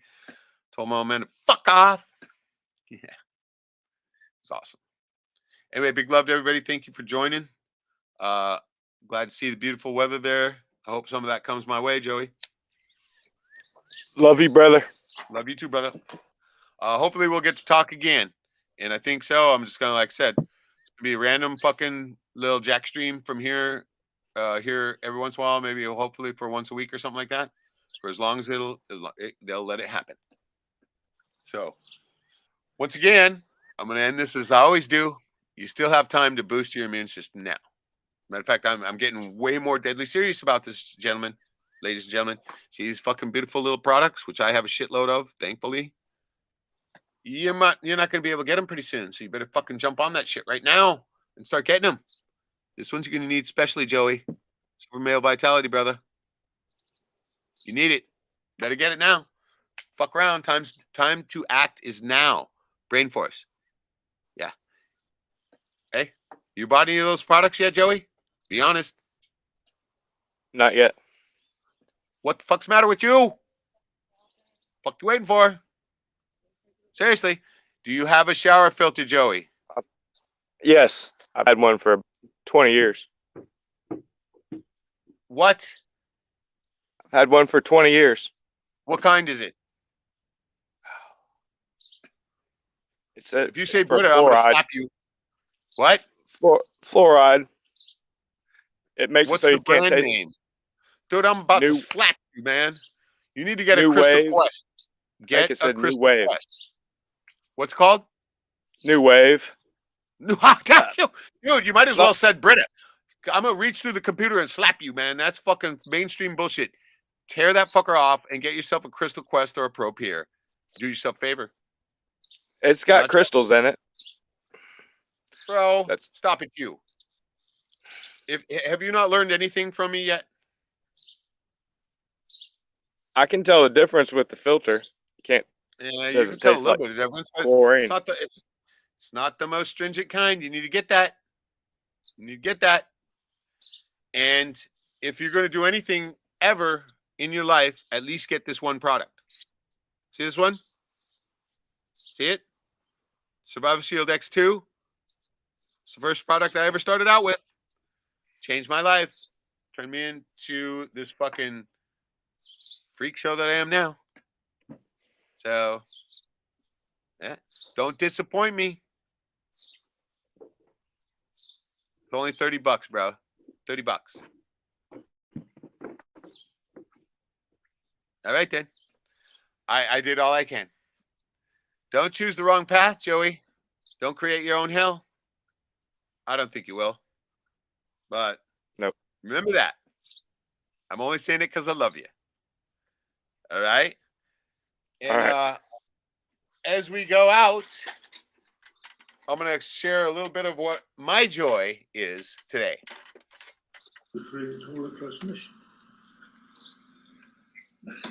My grandpa and my mom talking and laughing. Something I never thought I'd hear again. And Holocaust? Yeah. Oh, so typical, right? They're chewing and eating and stuff. Very touching. Such a fucking great native voice, right? It's an Holocaust. The old man was out there. There were two partners, Oliver and Twitcher. Oh, yeah. They were alone out there. His family never did stay out there. Ha! So, y'all get to be guys. You guys all get to be jealous of me because I get to hear my ancestors' voices, and better start recording them now, so that way your next generation won't be like me, having listened to it on tape or having to never experience it again. I mean, and getting to listen to it on tape. Fuck, I'm tired. I got to go sleep. All right, a big love to everybody. Once again, boost your immune system now. If you can't afford any of these products I talk about, go jump your fucking lazy ass in that cold water. Don't do it in the fucking bathtub. Municipal water is poison. Fucking get out there into nature. If you can't get in the cold water, at least sit out in nature for a little bit while. And if you can't do that, fucking take your goddamn shoes off and stand on earth for a second at least and ground to earth. Are your shoes off, Joey? Nope. Kick them off. Kick them off. Stand up on the earth. Do it right now. Because it's instantaneous. The moment you fucking ground to earth, everything changes. All your fucking blood cells are repelled by each other, therefore no longer clotting. Fucking your entire magnetism of your body changes, and it happens so quickly you can't measure it. And if that's the least you can do, then fucking A, you better at least be able to fucking stand on earth. So if you can't stand on earth, I'm gonna cut you off. You're no longer in the group.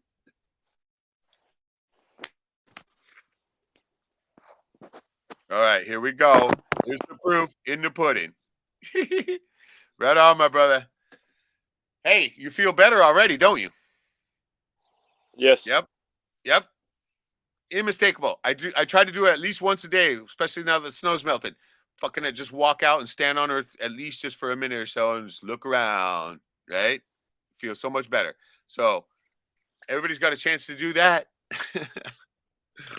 So big love to everybody. Thank you so much for joining. If you didn't get to catch the opening, please go back and listen to it, and all this shit will make sense. And I hope to see you guys back again. We're gonna shoot for sometime next week, God willing. And so, give somebody a hug. Go buy a steak now while you can. Get some of that stuff you need, dude. Even though I fucking got a stockpile of paper towels and toilet paper, guess what I bought today? Huh? You know what, right? Keep that stockpile going. And until next time, I want you to take your power back and stop creating your own hell. And I'll see you very, very soon. Big love. Cheers.